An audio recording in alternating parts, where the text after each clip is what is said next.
بسم الله الرحمن الرحيم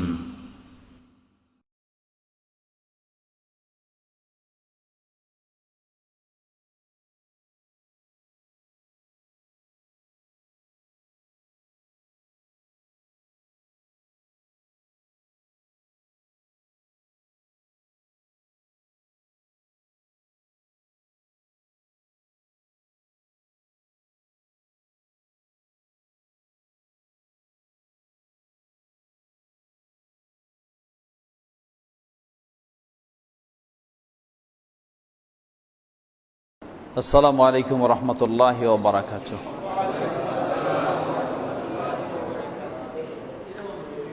আলহামদুলিল্লাহি রাব্বিল আলামিন ওয়াসসালাতু ওয়াসসালামু আলা আবদিল্লাহি ওয়া রাসূলিহি নবিয়িনা মুহাম্মদ ওয়া আলা আলিহি ওয়া সাহবিহি ওয়া মান তাবি'আহুম বিইহসানিন ইলা ইয়াউমিদ্দিন, আম্মা বা'দ। উপস্থিত ভাই ও বোনেরা,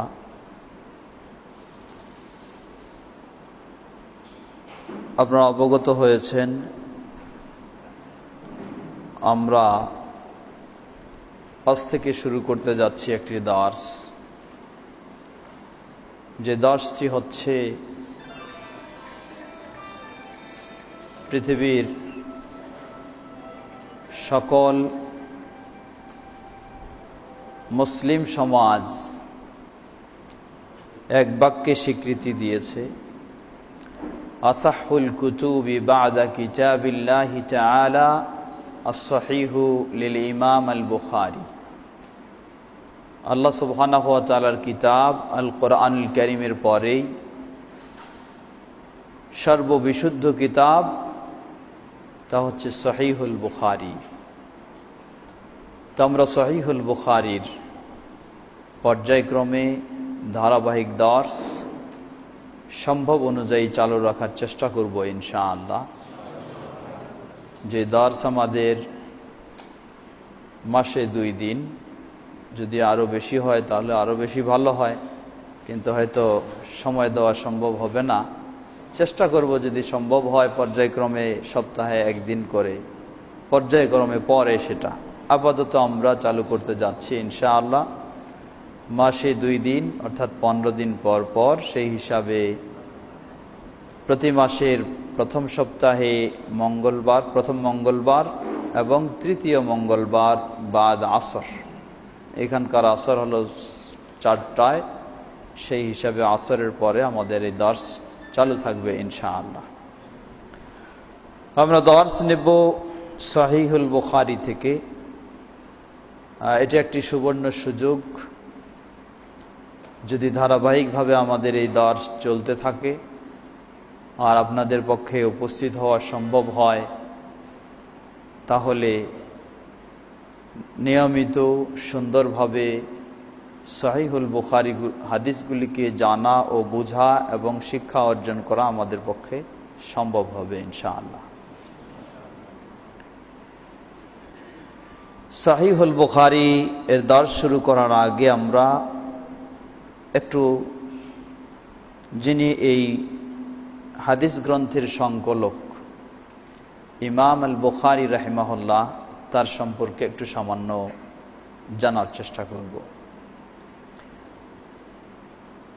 তিনি নাম হচ্ছে মুহাম্মদ বিন ইসমাইল বিন ইব্রাহিম বিন আল মুগীরা আল জুফি আল বুখারী, আবু আবদুল্লাহ উপনাম। তার নাম হচ্ছে মুহাম্মদ, বাবার নাম ইসমাইল, দাদার নাম ইব্রাহিম, তার উপরে আল মুগীরা। আল বুখারী, বুখারা অঞ্চলে তিনি জন্ম লাভ করেছেন। সেই অঞ্চলের দিকে সম্পৃক্ত করেই তাকে বলা হয় আল বুখারী। ইমাম বুখারী রাহিমাহুল্লাহ জন্ম লাভ করেন 194 হিজরিতে। ইমাম বুখারী রাহিমাহুল্লাহ জন্ম লাভ করেন 194 হিজরিতে। তিনি মৃত্যুবরণ করেন 256 হিজরিতে। ইমাম বুখারী রাহিমাহুল্লাহ ছোট অবস্থায় তার দৃষ্টিশক্তি ছিল না। আল্লাহ সুবহানাহু ওয়া তাআলার কাছে মা বিশেষ দোয়ার মাধ্যমে আল্লাহ রাব্বুল আলামিন তার দৃষ্টিশক্তি ফিরিয়ে দেন। ইমাম বুখারী রাহিমাহুল্লাহর বয়স যখন 16 বছর, মূলত আরও আগে থেকেই 10 বছর থেকেই তিনি হাদিস অধ্যয়ন শুরু করেছেন, হাদিস মুখস্থ শুরু করেছেন।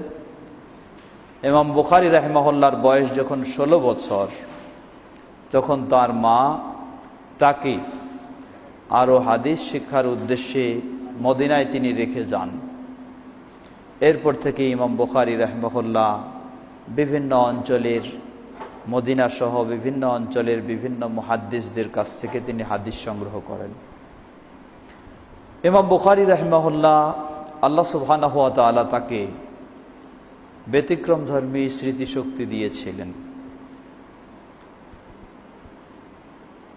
উদাহরণস্বরূপ ইমাম বুখারী রাহিমাহুল্লাহ তার ছাত্র অবস্থায় তিনি এক ওস্তাদের কাছে গিয়ে হাদিস পড়তেন, হাদিস শিখতেন।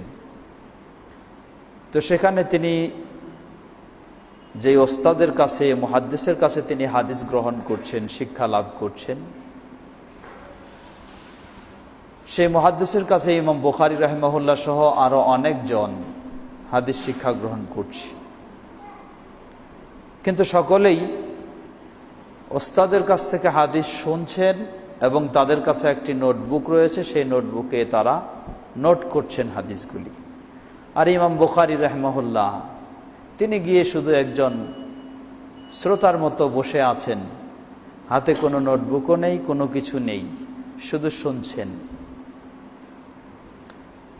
সেই দর্শে অন্যান্য যারা বসেছিলেন তারা যেন ইমাম বুখারীকে দেখে একটু তুচ্ছ মনে করতে লাগলো, যে কি ব্যাপার, আমরা ওস্তাদের হাদিস শোনার জন্য এবং নোট করার জন্য অস্থির হয়ে যাই, আরে কেমন মানুষ, এসে শুধু বসে থাকে, কোনো গুরুত্ব দেয় না, না নোট করে না কি করে, এসে বসে থাকে। ইমাম বুখারী রাহিমাহুল্লাহ কিছু জবাব দিচ্ছেন না, তিনি এভাবেই প্রতিদিনই আসছেন। 1 থেকে 15 দিন এভাবে তিনি তার ওস্তাদ, সেই ওস্তাদের দর্শে বসলেন। 15 দিনের পরে তিনি অন্যান্য ছাত্রদেরকে বলছেন, তোমরা এই 15 দিনে কি শুনেছো, কি নোট করেছো বলো তো দেখি, আর আমি এই 15 দিনে ওস্তাদের কাছে কি শিখেছি তা তোমাদেরকে এখন শোনাবো।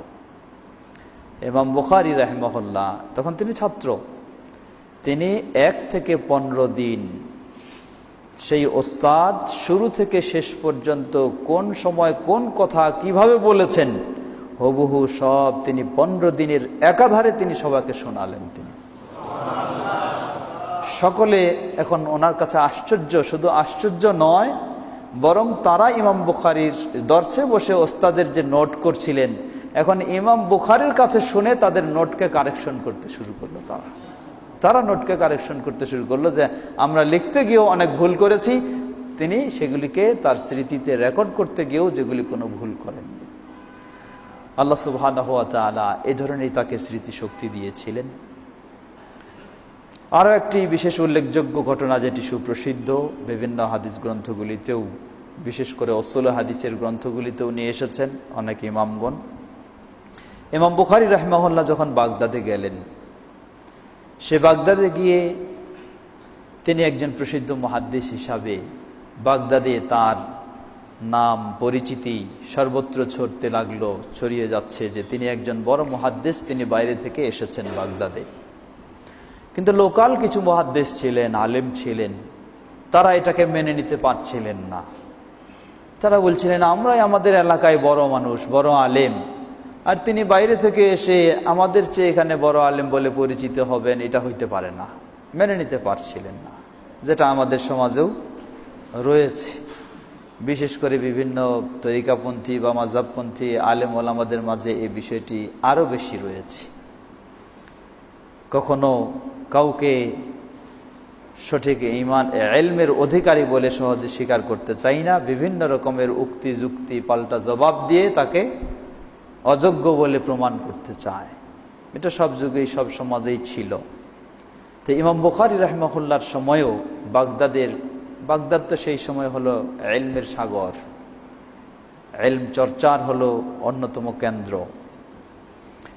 সেখানে ইমাম বুখারী রাহিমাহুল্লাহর পরিচিতি যখন ছড়িয়ে যেতে লাগলো সব দিকে, লোকাল মুহাদ্দিসদের এটা একটা তাদের মনে বিদ্বেষ জাগলো যে না, হতে পারে না, তাহলে কিভাবে তাকে একটু ডাউন করা যায়, তাকে একটু হেয় করা যায়, এই পরিকল্পনা তারা শুরু করলো। পরিকল্পনা কিভাবে করলো? যে প্রশাসনিকভাবে, সরকারিভাবে একটা বড় ধরনের পরীক্ষার আয়োজন করা হবে।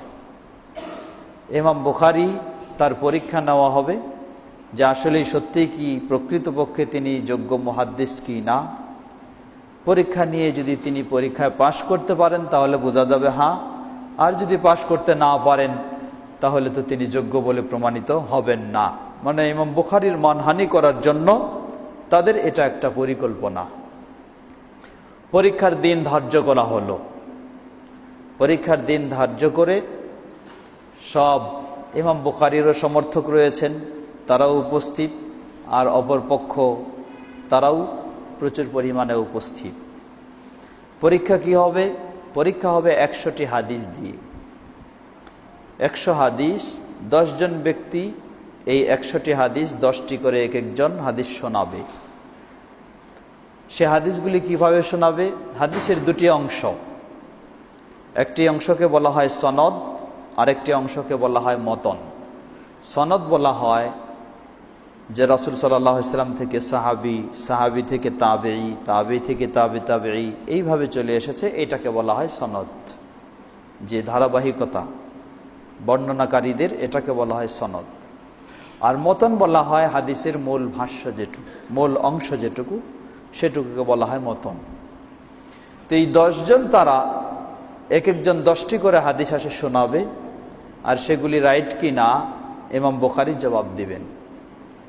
সেই 10 জনের প্রথম জন আসে 10টি হাদিস পেশ করলো।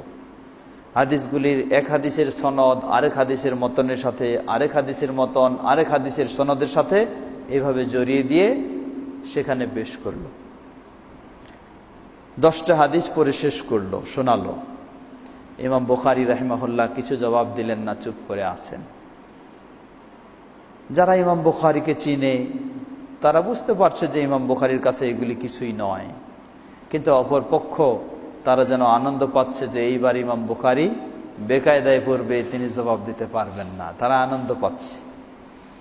এভাবে প্রথম জন এসে 10টি বলে শেষ করলো, কিছু জবাব দিলেন না। দ্বিতীয় জন 10টি, তৃতীয় জন 10টি, 10 জন এসে 100টি হাদিস শোনালো।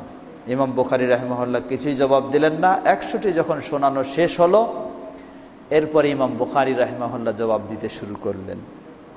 তিনি এখন জবাব দিচ্ছেন যে ওই প্রথম ব্যক্তির, তার এই প্রথম হাদিস, এই হাদিসের সনদ এই জায়গায়, মতন এই জায়গায়, হাদিস দুটিকে এইভাবে এক সনদ থেকে আরেক মতনের সাথে সম্পৃক্ত করে দেওয়া হয়েছে, তার প্রকৃত আসল হাদিসের রূপ হলো এই রূপ।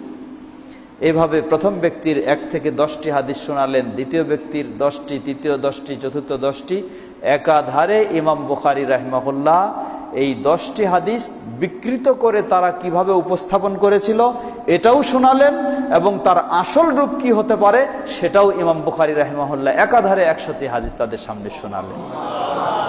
যখন এভাবে শোনালেন, যারা ইমাম বুখারী রাহিমাহুল্লাহকে তার মানহানি করার জন্য এই পরিকল্পনা এঁটেছিল, আল্লাহ সুবহানাহু ওয়া তাআলা তাদের সামনে ইমাম বুখারী রাহিমাহুল্লাহকে আরো সুপ্রতিষ্ঠিত করলেন, আরো তাকে সুপরিচিত করলেন। যে আসলে এখানে আশ্চর্যের বিষয় হলো এই যে একজন মানুষ 100টা হাদিস হুবহু যেভাবে রয়েছে সেভাবে সে সহজে মুখস্থ করতে পারে, কিন্তু 100 হাদিসকে বিভিন্নভাবে বিকৃতি করে যখন তুলে ধরা হবে, এটাকে হুবহু মুখস্থ করে রাখা এত সহজ নয়।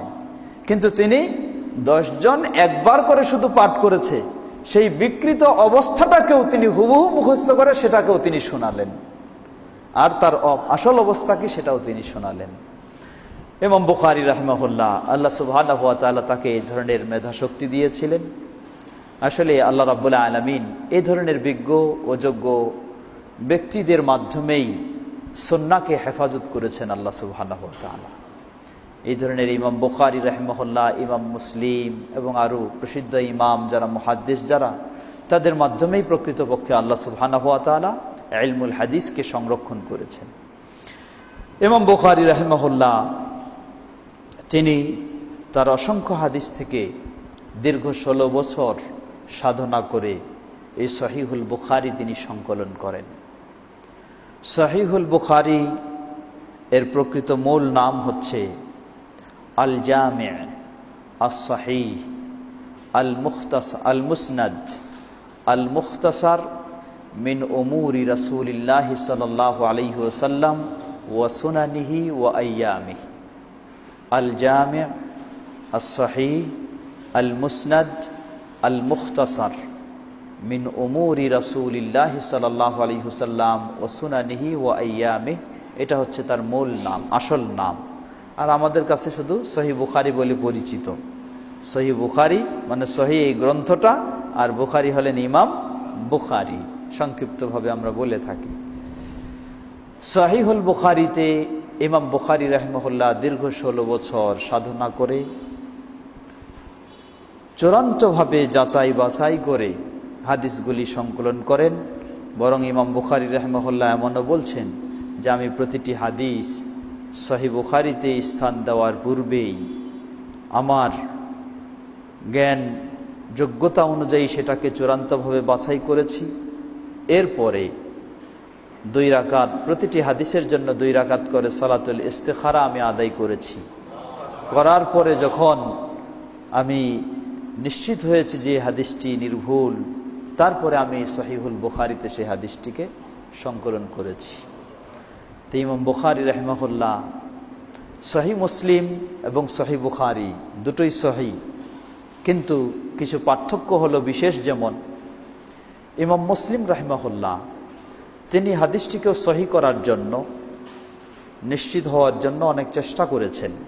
তবে তিনি এতটুকু যথেষ্ট মনে করেছেন যে একজন মুহাদ্দিস আরেকজন মুহাদ্দিস থেকে হাদিসটি বর্ণনা করছেন, এ উভয়ের মাঝে সাক্ষাৎ ঘটেছে কি না। এই ক্ষেত্রে ইমাম মুসলিম রাহিমাহুল্লাহ দুজনে যদি একই যুগের মানুষ হয় তাহলেই তিনি যথেষ্ট মনে করেছেন যে একই যুগের, যেহেতু তারা সমযুগের মানুষ, অতএব সাক্ষাৎ হতে পারে, এই হিসাবে নিয়েছেন। কিন্তু ইমাম বুখারী রাহিমাহুল্লাহ একই যুগের হলেই যথেষ্ট মনে করেননি, যতক্ষণ না কোনোভাবে প্রমাণ পেয়েছেন যে এই ব্যক্তির অমুক জায়গা বা অমুক স্থানে অমুক সময় একবার হলেও সাক্ষাৎ ঘটেছে, এটা নিশ্চিত না হওয়া পর্যন্ত সেই ব্যক্তিদের হাদিসগুলিও তিনি নেননি। তাই সহিহুল বুখারীতে ইমাম বুখারী রাহিমাহুল্লাহ এই দিক থেকে আরও কত গুরুত্ব দিয়ে সেটাকে নিশ্চিত হওয়ার চেষ্টা করেছেন, যা বলার অপেক্ষা রাখে না। ইমাম বুখারী রাহিমাহুল্লাহ, আজকে ইমাম বুখারীকে অপবাদ দেওয়া হয় যে তিনি মুহাদ্দিস ছিলেন, তিনি ফকিহ ছিলেন না। তিনি মুহাদ্দিস ছিলেন, তিনি ফকিহ ছিলেন না। ফকিহ মানে কোরআন হাদিস থেকে লব্ধ জ্ঞান, এই বিজ্ঞ জ্ঞান মানে জি, এই বিশেষ জ্ঞান ইমাম বুখারী রাহিমাহুল্লাহর ছিল না। শুধু তিনি হাদিসেই জানেন, হাদিসেই মুখস্থ করেছেন। এইভাবে ইমাম বুখারী রাহিমাহুল্লাহকে অপবাদ দেওয়া হয়। আসলে আমরা বলবো, যারা এই ধরনের অপবাদ দেয়, কেন তারা এই অপবাদ দেয়, কারণটা কি? কারণটা হলো তারা সহিহুল বুখারীর হাদিসগুলিকে নির্দ্বিধায় গ্রহণ করতে প্রস্তুত না। এজন্যই তারা ইমাম বুখারী রাহিমাহুল্লাহকে এই অপবাদ দেয়। শুধু ইমাম বুখারী রাহিমাহুল্লাহ কেন, স্বয়ং সাহাবীদেরকে তারা অপবাদ দিয়েছে, স্বয়ং সাহাবীদেরকে। যেমন, আমার মনে হয় ভলিউম একটু কমাই দিলে ভালো হয়। যেমন সবচেয়ে যিনি বেশি হাদিস বর্ণনা করেছেন রাসূল সাল্লাল্লাহু আলাইহি ওয়াসাল্লাম থেকে, তিনি হলেন সাহাবী আবু হুরায়রা রাদিয়াল্লাহু তাআলা আনহু। আমাদের হানাফি মাযহাবের আলেম সমাজ আবু হুরায়রা রাদিয়াল্লাহু আনহুকেও দোষারোপ করেছেন ওয়া কানা কালিলাল ফিকহি, তিনি ছিলেন ফিকহ তার কম ছিল, ফিকহি যোগ্যতা তার বেশি ছিল না, শুধু তিনি রাসূল সাল্লাল্লাহু আলাইহি ওয়াসাল্লামের কাছ থেকে হাদিসেই বর্ণনা করেছেন। স্বয়ং ইমাম বুখারী নয়, স্বয়ং সাহাবীদেরকেও তারা এই দোষারোপ করতে বাদ দেয়নি। কারণ ইমাম সাহাবী আবু হুরায়রা রাদিয়াল্লাহু আনহু রাসূল সাল্লাল্লাহু আলাইহি ওয়াসাল্লাম থেকে যে হাদিসগুলি বর্ণনা করেছেন, অনেক হাদিসকে তারা বিভিন্ন উক্তি যুক্তি এর মাধ্যমে সে হাদিসগুলিকে বাদ দেওয়ার চেষ্টা করেছেন এবং তারা দোষারোপ করেছেন যে তিনি ফিকহ তার মাঝে ছিল না। সম্মানিত সুধীবৃন্দ, তাই ইমাম বুখারী রাহিমাহুল্লাহ তিনি কি ধরনের ফাকিহ ছিলেন কি না, এজন্য এই সকল মুহাদ্দিসগণ বলেন ও ফিকহু আল ইমাম আল বুখারী ফি তারাজুমিহি। ইমাম আল বুখারী রাহিমাহুল্লাহ সহিহ বুখারীতে যে অধ্যায়গুলি নিয়ে এসেছেন, যে শিরোনামগুলি নিয়ে এসেছেন, এই শিরোনামগুলি যদি কেউ একটু চিন্তা করে তাহলে সে বুঝতে পারবে যে ইমাম বুখারী রাহিমাহুল্লাহ সত্যিই কত বড় ফাকিহ ছিলেন। শুধু মুহাদ্দিস নন, বরং তিনি ছিলেন একজন ফাকিহ। কারণ ইমাম বুখারী রাহিমাহুল্লাহ সহিহ বুখারীর যে হাদিস সংখ্যা কতগুলি? সহিহ বুখারীর হাদিস হচ্ছে, একটা হাদিসকে ইমাম বুখারী রাহিমাহুল্লাহ 10 থেকে 12 বার পর্যন্ত একটা হাদিসকে নিয়ে এসেছেন। সর্বোচ্চ 12 বার পর্যন্ত তিনি কোনো হাদিসকে নিয়ে এসেছেন। হাদিস একটাই নিয়ে এসেছেন 12 বার পর্যন্ত। কেন? একটা হাদিস দিয়ে তিনি 12টা মাসআলা সাব্যস্ত করছেন, এজন্য তিনি 12টা শিরোনাম দিয়ে সেই হাদিসটাকে 12 বার পর্যন্ত নিয়ে এসেছেন।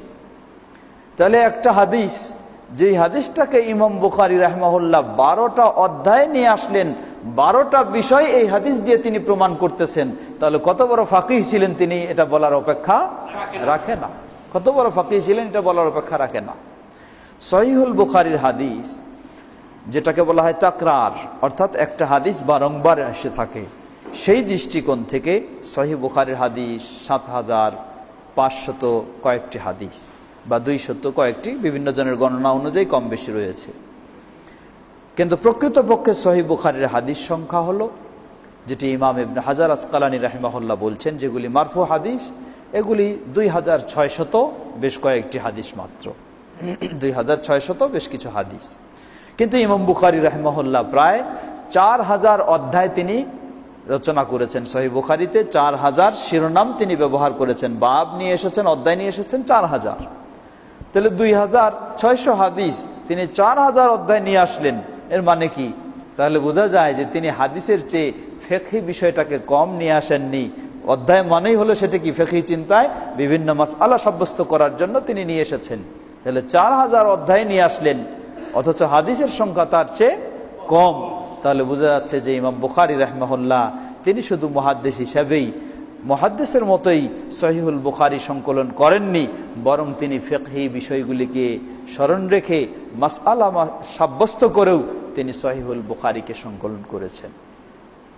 সুতরাং ইমাম বুখারী রাহিমাহুল্লাহর বিষয়ে এ সমস্ত এগুলি একটি নিছক অপবাদ ছাড়া কিছুই নয়, যেগুলি হাদিসকে বর্জন করা, হাদিসকে উপেক্ষা করার চিন্তায় শুধু এগুলি ইমাম বুখারী রাহিমাহুল্লাহর প্রতি অপবাদ দেওয়া হয়।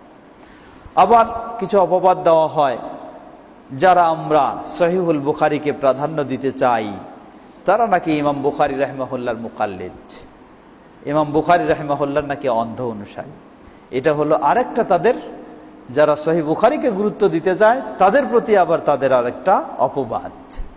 কখনো আমরা সহিহুল বুখারীকে যারা গুরুত্ব দিতে চাই, কখনো সহিহুল বুখারী ইমাম বুখারীর আমরা তাকলিদ করি না, অন্ধ অনুসরণ করি না। আমরা সহিহ বুখারীর গুরুত্ব দিই, ইমাম বুখারীর নয়। সহিহুল বুখারীর গুরুত্ব দিই আমরা, ইমাম বুখারীর নয়। আমরা রাসূল সাল্লাল্লাহু আলাইহি সাল্লামের হাদিসের গুরুত্ব দিই, ইমাম বুখারীর নয়। ইমাম বুখারীকে মূল্যায়ন করি, তাকে মর্যাদা দিই, সম্মান দিই, তিনি এই চেষ্টা ও অবদান রেখেছেন। এই জন্য এই শ্রম তিনি আল্লাহ রাসূল সাল্লাল্লাহু আলাইহি সাল্লামের হাদিস সংরক্ষণের জন্য এই শ্রম তিনি দিয়েছেন, এজন্য তাকে মূল্যায়ন করি। কিন্তু তার আমরা কখনো অন্ধ অনুসরণ করি না, আমরা অনুসরণ করি রাসূল সাল্লাল্লাহু আলাইহি ওয়াসাল্লাম এর হাদিসের। সুতরাং ইমাম বুখারী রাহিমাহুল্লাহর ব্যক্তিগত কোনো মত বা অন্য কোনো বিষয়, সেটির আমরা অন্ধ অনুসারী নই। আমরা অন্ধ অনুসারী হচ্ছি কোরআন এবং সুন্নাহর, কোরআন এবং সহিহ হাদিসের অন্ধ অনুসারী। পৃথিবীব্যাপী সকল মুসলিম এক বাক্যে স্বীকৃতি দিয়েছে আসাহুল কুতুবি বাদা কিতাবিল্লাহি তাআলা আস-সহিহু লিল ইমাম আল বুখারী।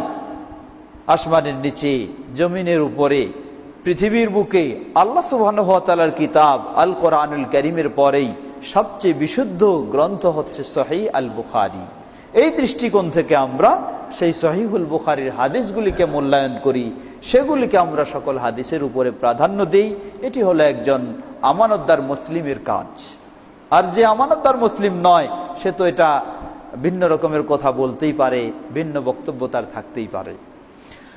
সম্মানিত সুধীবৃন্দ, আসুন আমরা সহিহুল বুখারী সম্পর্কে সামান্য কিছু জানলাম, ইমাম বুখারী রাহিমাহুল্লাহ সম্পর্কেও কিছু জানলাম।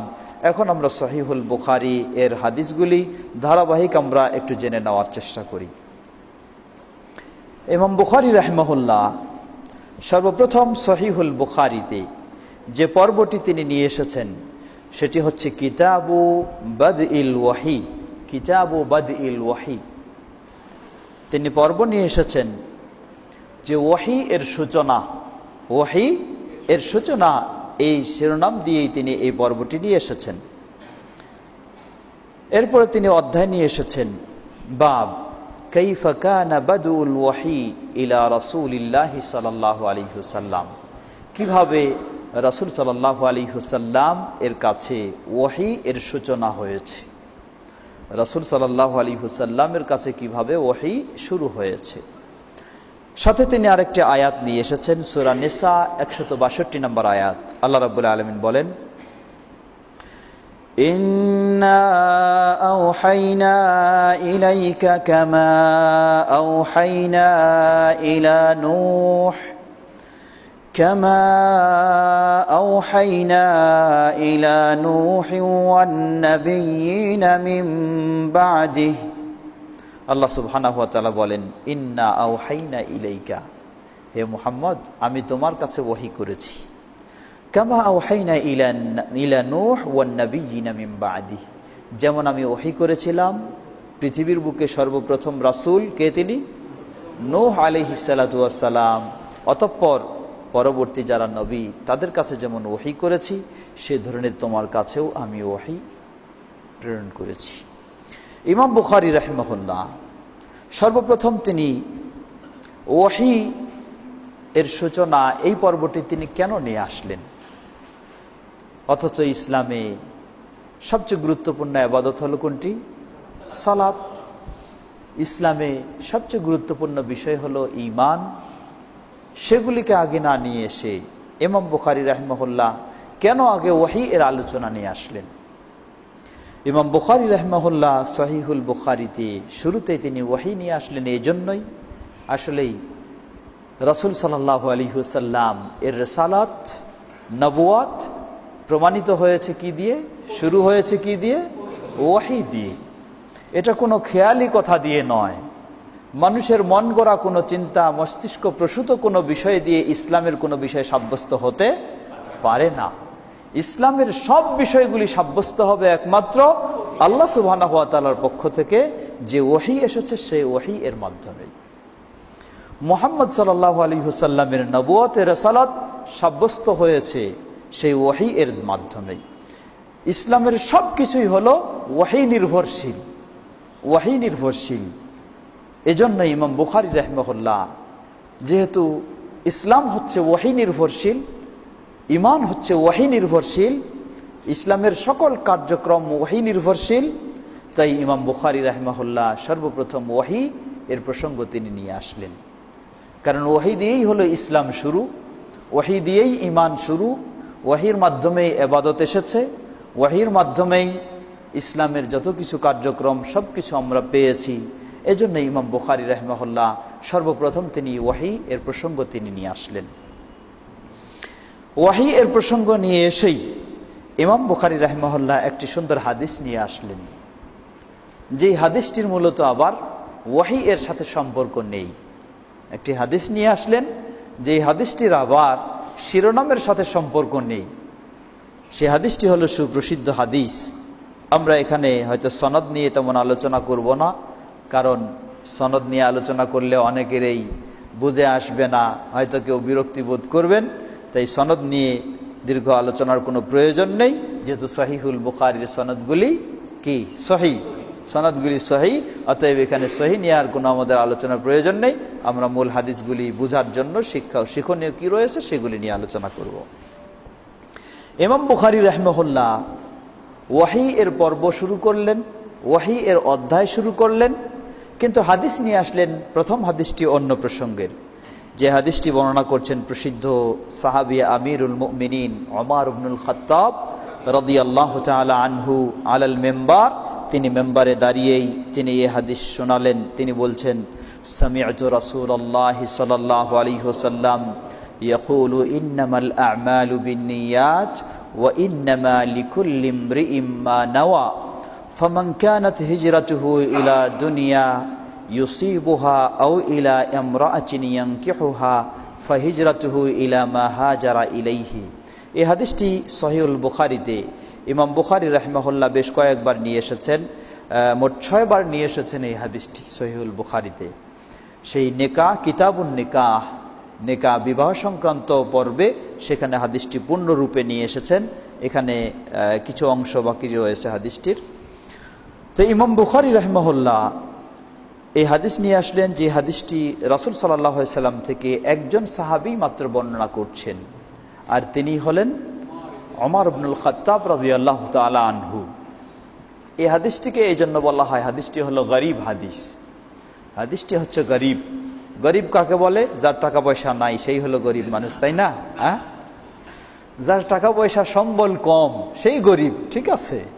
তো হাদিসের ক্ষেত্রে হলো সেই হাদিস গরীব যেই হাদিসের সনদে বর্ণনাকারী কোনো এক স্তরে গিয়ে বেশি নাই, মাত্র একজন, সেখানে তার বেশি সাথী নাই, সম্বল নাই, মাত্র একাই বর্ণনা করতেছে। এই জন্য সেই হাদিসকে বলা হয় গরীব হাদিস বলা হয়। হাদিস গরীব হলেই সেটি জয়ীফ হয়ে যায় এমন নয়। হাদিস গরীব হতে পারে, আবার সেই গরীব হাদিস জয়ীফও হতে পারে, সহিহও হতে পারে।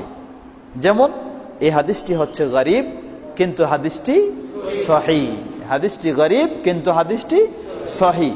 গরীব হচ্ছে তার বর্ণনাকারীর সংখ্যার দৃষ্টিকোণ থেকে, বর্ণনাকারীর একই স্তরের সংখ্যার দৃষ্টিকোণ থেকে হাদিসটি হলো গরীব, কিন্তু সেই সংখ্যায় যখন যদিও একজন, কিন্তু তিনি হলেন সহিহ বর্ণনাকারী, যার কারণে হাদিসটি সহিহ। তাই ইমাম বুখারী রাহিমাহুল্লাহ সর্বপ্রথমে এই হাদিসটিকে নিয়ে এসেছেন, যেহেতু তার শর্ত হলো তিনি সহিহ ছাড়া এই হাদিসে, এই গ্রন্থে কোনো হাদিস নিয়ে আসবেন না, সেই চিন্তা করেও তিনি নিয়ে এসেছেন হাদিসটি। তো ইমাম বুখারী রাহিমাহুল্লাহ সর্বপ্রথম এই হাদিসটি কেন নিয়ে আসলেন? এই হাদিসটি অত্যন্ত একটি গুরুত্বপূর্ণ হাদিস, যে হাদিসটিকে বলা হয় নিসফুদ্দিন। মুহাদ্দিসিনে কেরামগণ হাদিসটি নিয়ে আলোচনা করতে গিয়ে তারা বলেন যে ইন্নামাল আ'মালু বিন্নিয়াত, এই হাদিসটিকে বলা হয় নিসফুদ্দিন। নিসফুদ্দিন মানে দিনের অর্ধেক, ইসলামের অর্ধেক, দিনের, গোটা দিনের অর্ধেক বলা হয় এই হাদিসকে। কেন, কোন দৃষ্টিকোণ থেকে? বলা হয় যে দুটি হাদিসই হলো, একটা হলো 50% আর একটা হলো 50%। 50% হলো এই হাদিস। কোন দৃষ্টিকোণ থেকে?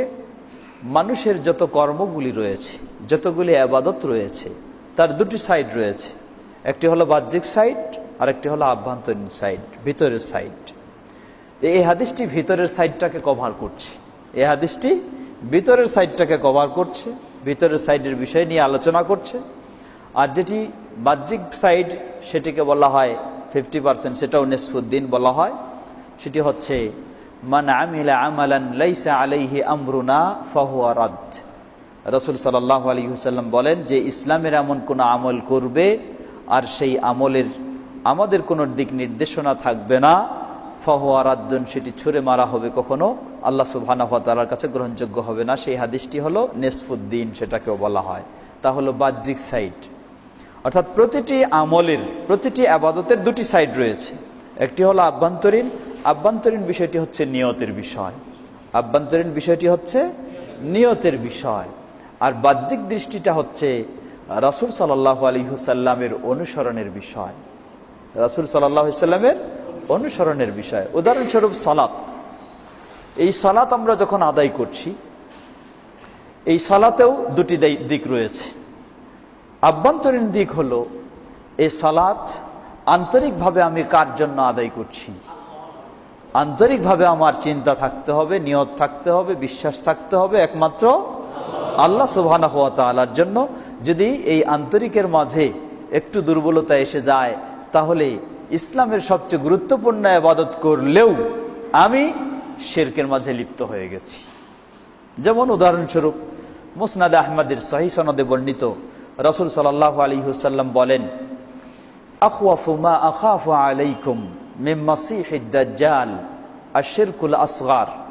রাসূল সাল্লাল্লাহু আলাইহি ওয়াসাল্লাম বলেন, সাহাবীদেরকে লক্ষ্য করে বলছেন যে তোমাদের ব্যাপারে সেই দাজ্জালের ফিতনার চেয়েও যেই বিষয়টির সবচেয়ে আমি বেশি আশঙ্কা করছি সেটি হলো আশ-শিরকুল আসগার, ছোট শিরক। সাহাবায়ে কেরামগণ জিজ্ঞাসা করলেন, ছোট শিরক কি জিনিস? বললেন, আর রিয়া। সেটা হলো কি? অন্তরে চিন্তা থাকবে মানুষকে দেখানোর জন্য, মানুষের প্রশংসা পাওয়ার জন্য, মানুষের গুণগান পাওয়ার জন্য কোন ইবাদত করা, এটাকে বলা হয় রিয়া। উদাহরণ দিতে গিয়ে রাসূল সাল্লাল্লাহু আলাইহি ওয়াসাল্লাম বললেন, সেই মুসনাদ আহমদের হাদিস, বললেন, ইয়াকুমুর রাজুলু ফি সালাতি, একজন মানুষ এসে তার সালাতে দাঁড়াবে, ফায়ুযায়্যিনু সালাতা, অতঃপর তার সালাতটাকে কি করবে? খুব সুন্দরভাবে ধীর স্থিরভাবে রুকু করছে, সিজদা করছে, সবগুলি সুন্দরভাবে আদায় করার চেষ্টা করছে। কিন্তু কেন? লিয়ুরা মিন নাযরি রাজুলিন, যেন কোনো মানুষ দেখে এবং মন বলে যে এই লোকটা খুব সুন্দর নামাজি মানুষ, খুব মনোযোগ দিয়ে সালাত আদায় করতেছে, এটা যেন কেউ বলে, এজন্য সে সালাতটাকে কি করতেছে? খুব সুন্দরভাবে আদায় করতেছে। রাসূল সাল্লাল্লাহু আলাইহি ওয়াসাল্লাম বললেন, এটা হলো শিরক আসগার, এটা হলো শিরক আসগার, এটাই ছোট শিরক। ছোট শিরক বলতে ভিন্ন দিকে নয়, এই ইবাদতের মধ্য দিয়েই। তাহলে এই জন্য প্রতিটি ইবাদতের দুটি দিক, এই সালাতেরও দুটি দিক। একটা হলো ভিতরের দিক, ভিতরের দিকটা হলো কি? সেটা হলো ইখলাস, সেটা হলো ইখলাস এবং নিয়তের বিষয়। এটা হতে হবে একমাত্র আল্লাহ সুবহানাহু ওয়া তাআলার জন্য, ভিতরের দিকটাও ঠিক করে নিতে হবে একমাত্র আল্লাহর জন্য, আর বাহ্যিক দিকটা করে নিতে হবে রাসূল সাল্লাল্লাহু আলাইহি ওয়াসাল্লাম যেভাবে সালাত আদায় করেছেন। তিনি বলেন, সাল্লু কামা রাআইতুমুনি উসাল্লি, যেভাবে আমাকে তোমরা সালাত আদায় করতে দেখেছো ঠিক সেভাবে সালাত আদায় করো। বাহ্যিক দিকটাকে মিলাতে হবে রাসূল সাল্লাল্লাহু আলাইহি ওয়াসাল্লামের সালাতের সাথে। এই জন্যই বলা হয় ওই হাদিস, সেটাকেও বলা হয় নিসফুদ্দিন, যে দিনের সেটা অর্ধেক। সুতরাং আমরা এই জন্য অনেক সময় বলি যে একজন মুমিনের প্রতিটি ইবাদত কবুলের জন্য মূল শর্ত হলো কয়টি? দুটি। এমনি সাধারণ শর্ত হলো তিনটি। প্রথম শর্ত হলো ঈমান, ঈমান ছাড়া কোনো ইবাদত কোনো কাজে আসবে না। আর একজন মুমিন মানে যে ঈমান এনেছে, এর জন্য শর্ত হলো কয়টি? দুটি। প্রথম শর্ত হলো ইখলাসুল ইবাদা লিল্লাহি তাআলা, এই ইবাদত করতে হবে একমাত্র আল্লাহ সুবহানাহু ওয়া তাআলার জন্য। দ্বিতীয় শর্ত হলো মুতাবাআতু সুন্নতি রাসূলিল্লাহি সাল্লাল্লাহু আলাইহি ওয়াসাল্লাম, রাসূল সাল্লাল্লাহু আলাইহি ওয়াসাল্লাম এর সুন্নাহ যেভাবে রয়েছে ঠিক সেভাবেই করার চেষ্টা করতে হবে। ইবাদত কবুলের জন্য হলো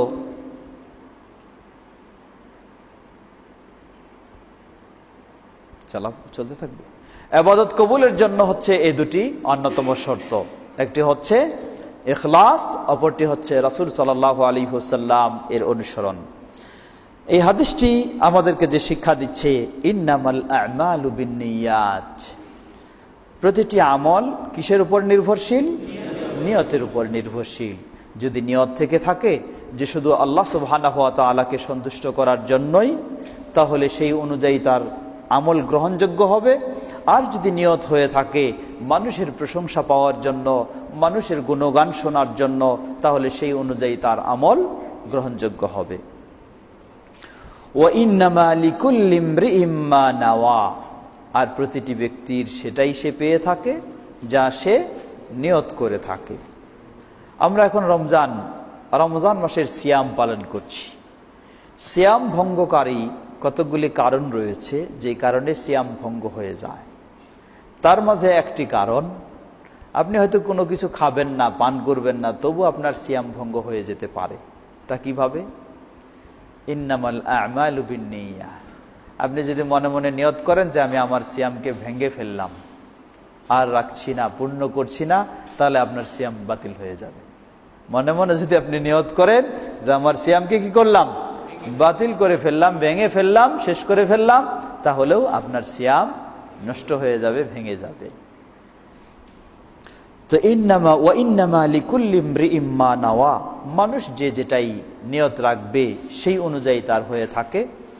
এরপরে বললেন ফামান কানাত হিজরাতুহু ইলা দুনিয়া ইউসিবুহা, অন্য বর্ণনায় এসেছে ফামান কানাত হিজরাতুহু ইলাল্লাহি ওয়া রাসূলিহি ফাহিজরাতুহু ইলা মা হাজারা হিজরাতুহু ইলাল্লাহি ওয়া রাসূলিহি, যে ব্যক্তির হিজরত হবে আল্লাহ এবং তার রাসূলের দিকে, আল্লাহ এবং তার রাসূলের আহ্বানে, তাহলে তার হিজরত সেভাবেই আল্লাহ সুবহানাহু ওয়া তাআলার কাছে গ্রহণযোগ্য হবে।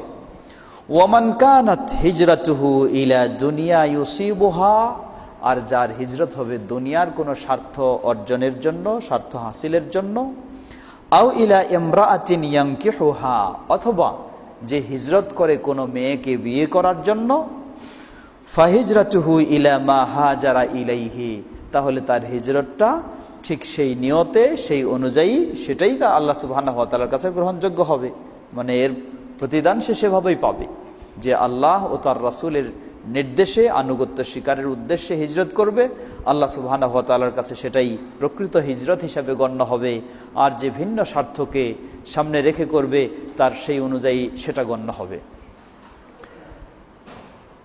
এই হাদিসকে কেন্দ্র করে একটি ঘটনা বলা হয়, যেটি ইমাম ইবনে হাজার আসকালানী রাহিমাহুল্লাহ তিনি ফাতহুল বারীতেও নিয়ে এসেছেন এবং আরো অনেকেই বর্ণনা করেছেন। তা হলো রাসূল সাল্লাল্লাহু আলাইহি ওয়াসাল্লাম মক্কা থেকে মদিনায় যখন হিজরত করে গেলেন, সেই হিজরত সহজ বিষয় নয়। শুধুমাত্র দিনের জন্য, আল্লাহ সুবহানাহু ওয়া তাআলার সন্তুষ্টি অর্জনের জন্যই তাদেরকে ঘর ছেড়তে হলো, জমি জায়গা ছেড়তে হলো, আত্মীয় স্বজন, যা কিছু সম্পদ সব কিছু ত্যাগ করে, বর্জন করে তাদেরকে মক্কা থেকে মদিনায় হিজরত করতে হলো। এটি আল্লাহ সুবহানাহু ওয়া তাআলার নির্দেশে দিনকে সঠিকভাবে পালন করার লক্ষ্যে, কারণ মক্কার পরিবেশ ছিল না দিনকে সঠিকভাবে পালন করার। সেই সময় রাসূল সাল্লাল্লাহু আলাইহি ওয়াসাল্লাম হিজরত করলেন, পুরুষ ও মহিলা সকল সাহাবী তারাও হিজরত করলেন পর্যায়ক্রমে। একজন মহিলা সাহাবী তিনিও হিজরত করলেন, তার নাম ছিল উম্মে কায়েস। এই উম্মে কায়েস, তার প্রতি একজন ব্যক্তি দুর্বল ছিলেন, তার সাথে সম্পর্ক ছিল, তাকে বিয়ে করার তার একটা টার্গেট ছিল। এখন উম্মে কায়েস তিনি ভালো সাহাবী, তিনি মুমিন, ভালো ঈমানদার, তিনি হিজরত করলেন। এখন তাকে বিয়ে করার জন্য যার চিন্তা ছিল, এই বেচারা মক্কায় পড়ে থাকলে তো আর তাকে পাবে না। এখন এই বেচারাও কি করলো, তাকে বিয়ে করার উদ্দেশ্যে মক্কা ছেড়ে সেও মদিনায় হিজরত করলো। কিন্তু তার হিজরতটা ছিল কি উদ্দেশ্যে? বিয়ের উদ্দেশ্যে। তার হিজরত ছিল বিয়ের উদ্দেশ্যে, ওই মহিলাকে পাওয়ার উদ্দেশ্যে, অন্য কোনো আল্লাহ ও তার রাসূলের আনুগত্যের উদ্দেশ্যে নয়।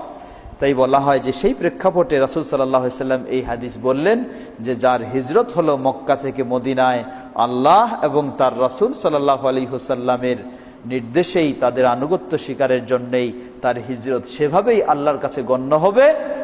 আর যার হিজরত হবে পার্থিব কিছু স্বার্থ হাসিলের জন্য অথবা কোনো মেয়েকে বিয়ে করার উদ্দেশ্যে, তাহলে তার হিজরত ইসলামী হিজরত নয়, তার হিজরত হলো বিয়ে মার্কা হিজরত অথবা দুনিয়া মার্কা হিজরত। কখনো দিনের উদ্দেশ্যে হিজরত নয়, আল্লাহর উদ্দেশ্যে হিজরত নয়, সেভাবেই তার সেটা গণ্য হবে। সম্মানিত ভাইরা, তো এই হাদিস থেকে শুধু হিজরতের কথা এখানে আল্লাহ রাসূল সাল্লাল্লাহু আলাইহি ওয়াসাল্লাম বললেন, এর অর্থ শুধু হিজরত এই বিষয়টি নয়। ইসলামের সকল কাজ, ইসলামের সকল কাজ, এই কাজগুলিও মানুষ করতে পারে, বোঝা যায় তাহলে এই তিনটি উদ্দেশ্যে। এক হলো কেউ করবে ইসলামের কাজগুলি আল্লাহ সুবহানাহু ওয়া তাআলার নির্দেশে তাকে খুশি করার জন্য, আবার কেউ করবে ইসলামের কাজগুলি পার্থিব কোনো স্বার্থ হাসিলের জন্য, অথবা কেউ করতে পারে এই কাজগুলি কোনো ব্যক্তির সাথে তার সম্পর্ককে ধরে রাখার জন্য, কোনো ব্যক্তির সাথে তার সম্পর্ক ধরে রাখার জন্য। সেটি নারী হোক আর পুরুষ হোক, ধনী হোক আর রাজা বাদশাহ হোক আর যেই হোক না কেন, কোনো ব্যক্তির সম্পর্ককে ধরে রাখার জন্য। তো ইসলামের প্রতিটি কাজ এই ধরনের হবে। সেই মদিনার পরিবেশেও ঠিক তেমন, যেমন জিহাদের যখন ডাক দেওয়া হতো, মোনাফেক যারা ছিল পরিচিত তারাও যেত না। কেন যেত, কি উদ্দেশ্যে? তাদের উদ্দেশ্য ছিল যে আমি যদি এই ডাকে সাড়া না দেই তাহলে এখনই আমি তাদের কাছে অমুসলিম বলে পরিচিত হয়ে যাব, আমার জানমাল সবকিছু কি হয়ে যাবে, হারিয়ে যাবে, আমার নিরাপদ থাকবে না, আমার অবস্থা অন্য পর্যায়ে হয়ে যাবে। তাই সে নিজের দুনিয়ার এই স্বার্থকে সংরক্ষণের জন্য সেও কি করত, জিহাদের ডাকেও মুসলিমদের সাথেও জিহাদে অংশগ্রহণ করত। কিন্তু তার জিহাদ আর সেই আমির হামজা রাদিয়াল্লাহু তাআলা আনহুর জিহাদ, সব জিহাদ তো কখনো এক নয়। এটা হচ্ছে লিল্লাহ, আল্লাহ সুবহানাহু ওয়া তাআলার জন্য, আর সেটা হলো তার স্বার্থ অর্জনের জন্য। এই হাদিসটি অত্যন্ত গুরুত্বপূর্ণ হাদিস। এই হাদিস থেকে আমাদের আরো অনেক শিক্ষণীয় বিষয়, সবচেয়ে গুরুত্বপূর্ণ শিক্ষণীয় বিষয় হচ্ছে আমরা আমাদের জীবনের প্রতিটি কাজ, ইসলামের প্রতিটি কাজ সম্পাদন করব শুধুমাত্র আল্লাহ সুবহানাহু ওয়া তাআলাকে খুশি করার জন্য, আল্লাহ সুবহানাহু ওয়া তাআলাকে সন্তুষ্ট করার জন্য, এর প্রতিদান আল্লাহ সুবহানাহু ওয়া তাআলার কাছে পাওয়ার জন্য। আজকে আমরা রমজান মাস, রমজানের সিয়াম পালন করছি। দেখুন এখানে একটি গুরুত্বপূর্ণ বিষয়, ইসলামের অনেক ইবাদত রয়েছে, জিহাদ ফি সাবিলিল্লাহর কত ফজিলত বর্ণনা এসেছে, সালাতের কত ফজিলত বর্ণনা এসেছে। বরং ইসলামের দ্বিতীয় রকমই হচ্ছে ঈমানের পরেই সালাত। কিন্তু আল্লাহ সুবহানাহু ওয়া তাআলা কথাও বলেননি যে সালাত এটা আমার জন্য, এটা বলেননি। কিন্তু আল্লাহ রাব্বুল আলামিন বললেন আস-সাওমু লি ওয়া আনা আজজি বিহ। সিয়ামের ক্ষেত্রে বললেন যে এটা হলো আমার জন্য, আমি এর প্রতিদান দেব। তো আল্লাহ সুবহানাহু ওয়া তাআলা সিয়ামের ক্ষেত্রে বললেন এটা আমার জন্য, আর গুরুত্বপূর্ণ ইবাদত হলো সিয়ামের চেয়ে অনেক গুরুত্বপূর্ণ ইসলামে, সেটা হলো সালাত। এটার ক্ষেত্রে আল্লাহ বললেন না যে এটা আমার জন্য, বা অন্য কোন ইবাদতের ক্ষেত্রে বললেন না। কারণটা কি? কারণ হলো ইন্নামাল আমালু বিন্নিয়াত। কারণ হলো এটাই, কারণ ইসলামের যতগুলি ইবাদত রয়েছে তুলনামূলকভাবে যেই ইবাদতে নিয়তকে শুধু খালেসভাবে আল্লাহ সুবহানাহু ওয়া তাআলার জন্য করা বেশি সম্ভব, সেই ইবাদতটির নাম হলো সিয়াম। সেই ইবাদতটির নাম হচ্ছে সিয়াম, যেটা তুলনামূলকভাবে, কারণ এটাকে বাহ্যিকভাবে ফোটানোর কোনো বিষয় নেই, বাহ্যিকভাবে তুলে ধরার কোনো তেমন দিক নেই। হয়তো মুখ দিয়ে কেউ যদি বলে তাহলে সেটা ভিন্ন বিষয়, কিন্তু এমনি আপনাকে আমাকে দেখে কেউ হয়তো সহজে বুঝতে পারবে না, বলতেও পারবে না যে আসলে আমি সায়েম কি না, আমি রোজা রাখছি কি না, আমি ভিতরে খেয়েছি কি না। এটা একমাত্র আল্লাহ সুবহানাহু ওয়া তাআলাই বলতে পারেন। একজন মানুষ ঘরের বাইরে এসে যেভাবে চলে, ঘরের ভিতরে চলে গেলে তার সামনে বহু খাদ্য, বহু পানীয় রয়েছে, ইচ্ছা করলেই পান করতে পারে, কিন্তু সেখানে স্মরণ করে শুধু একজনকেই, আল্লাহ সুবহানাহু ওয়া তাআলাকে। ঠিক তেমনইভাবে অজানা নিরালা নির্জন এলাকায় সেখানেও গিয়ে যেমন ইচ্ছা তেমনইভাবে সে চলতে পারে, কিন্তু মনে করে যে না আমি হলাম সায়েম, আমাকে কেউ না দেখলেও দেখতেছেন আল্লাহ সুবহানাহু ওয়া তাআলা। তাই এই ইবাদতের ক্ষেত্রে এই জন্য আল্লাহ রাসূল সাল্লাল্লাহু আলাইহি ওয়াসাল্লাম হাদিসে বললেন, আদম সন্তানের প্রতিটি আমল ইউদাআফ বিআশারি হাসানাতিন, একটা কাজ 10 গুণ আল্লাহ সুবহানাহু ওয়া তাআলা তাকে সওয়াব দান করবেন। শুধু 10 নয়, ইলা 700 যিফিন, 10 থেকে 700 গুণ পর্যন্ত আল্লাহ রাব্বুল আলামিন বৃদ্ধি করে দিবেন। শুধু তাই নয়, ইলা মা শা আল্লাহ, 700 পরেও আল্লাহ যত চান তত দিবেন। কিন্তু এই সীমা থেকে ঊর্ধ্বে রাখলেন আল্লাহ সুবহানাহু ওয়া তাআলা কাকে? সিয়ামকে ঊর্ধ্বে রাখলেন। ইসলামের সব ইবাদত এই সীমার মাঝে চলে এসেছে, কিন্তু সিয়াম হচ্ছে তার চেয়ে ঊর্ধ্বে। এটাকে আল্লাহ রাব্বুল আলামিন সেই সীমার মাঝে রাখলেন না, বরং বললেন ইল্লা সাওম, তবে সাওম ব্যতীত। এটা ওই সীমার মাঝে নয়। আস-সাওমু লি ওয়া আনা আজজি বিহ, এটা আমার জন্যই শুধু, আর আমি এর প্রতিদান দেব। তো সিয়াম যে মানুষ দেখানো হতে পারে না এমন নয়, এটাও হতে পারে মানুষ দেখানো। আমি সিয়াম পালন করছি, একটু দেখে বলতেছি ভাই আজকে খুব ক্লান্ত লাগছে, হয়তো জিজ্ঞাসা করবেন কেন? আরে ভাই জানেন না আমি তো রোজা আছি এই জন্য ক্লান্ত লাগছে। এটা বলতে পারে, হ্যাঁ, এভাবে মানুষকে কি করতে পারে, বুঝাইতে পারে তার বিষয়টা। কিন্তু যদি এইভাবে না বলে তাহলে কি সহজে মানুষের বুঝার সুযোগ নেই, বুঝবেন শুধু একমাত্র আল্লাহ সুবহানাহু ওয়া তাআলা। তো তুলনামূলকভাবে এই ইবাদত শিরক মুক্ত, রিয়া মুক্ত এবং তাওহীদের উপর কাছাকাছি বা বেশিরভাগ তাওহীদের উপর প্রতিষ্ঠিত। এই জন্য আল্লাহ সুবহানাহু ওয়া তাআলা যে 10 গুণ থেকে 700 গুণ বা তার চেয়েও বেশি সওয়াব দিবেন, এই যে আল্লাহ রাব্বুল আলামিন একটা নীতি উল্লেখ করলেন, নিয়ম। কিন্তু কিভাবে দিবেন? সরকারি দলের মানুষ হলে 700 গুণ পাবে আর বিরোধী দলের মানুষ হলে 10 গুণ পাবে, এই নীতি? হ্যাঁ, এই নীতি আছে, নীতি ঠিক আছে। নীতি কি? আল্লাহর দলের যদি কেউ হয় তাহলে 700 বা তার চেয়েও বেশি পাবে। যে আল্লাহর দল নয়, বিরোধী দল মানে ইবলিসের দলের হয়, তাহলে তার কি হবে? ওখানেও দলের বিষয় রয়েছে, কিন্তু সেই দল হলো ইনসাফের দল। সেই দল হলো কি? সে ফয়সালা হলো ইনসাফের, সে ফয়সালা হলো ইনসাফের। আর প্রচলিত সমাজের ফয়সালা হলো কিসের? বেইনসাফের। এটা বেইনসাফের। এখানে ইমানের নয়, এখানে ইমানের মাপকাঠি নয়। আল্লাহ সুবহানাহু ওয়া তাআলার কাছে মাপকাঠি হলো কিসের? ইমানের। ইমানের দিক থেকে যে আল্লাহ সুবহানাহু ওয়া তাআলার যত কাছে, তার পরিমাণটা হবে 10 গুণ থেকে বাড়তে বাড়তে বাড়তে তত বেশি। আর ইমানের দৃষ্টিকোণ থেকে যে আল্লাহ সুবহানাহু ওয়া তাআলার কাছে যত দূরে, তার পরিমাণটা হবে তত কম। আর এই ইমানের মূল বিষয়টা, সেটার নাম হলো মূলত প্রকৃতপক্ষে কি? তাওহীদ। সেটার নাম হলো তাওহীদ। অর্থাৎ আপনি ইবাদত পালনের ক্ষেত্রে যত তাওহীদের কাছে আপনি যাওয়ার সুযোগ পাবেন, যত তাওহীদে পরিপূর্ণ হওয়ার সুযোগ লাভ করবেন, তত আপনার ইবাদতের সওয়াবটা বেশি বাড়তে থাকবে। আর যত শিরক মুক্ত হওয়ার সুযোগ লাভ করবেন, তত সওয়াবটা বেশি বাড়তে থাকবে। যত তাওহীদ থেকে তুলনামূলক দুর্বল হবে, শিরকের কাছাকাছি হবে, তত এর সওয়াবটা কি হবে?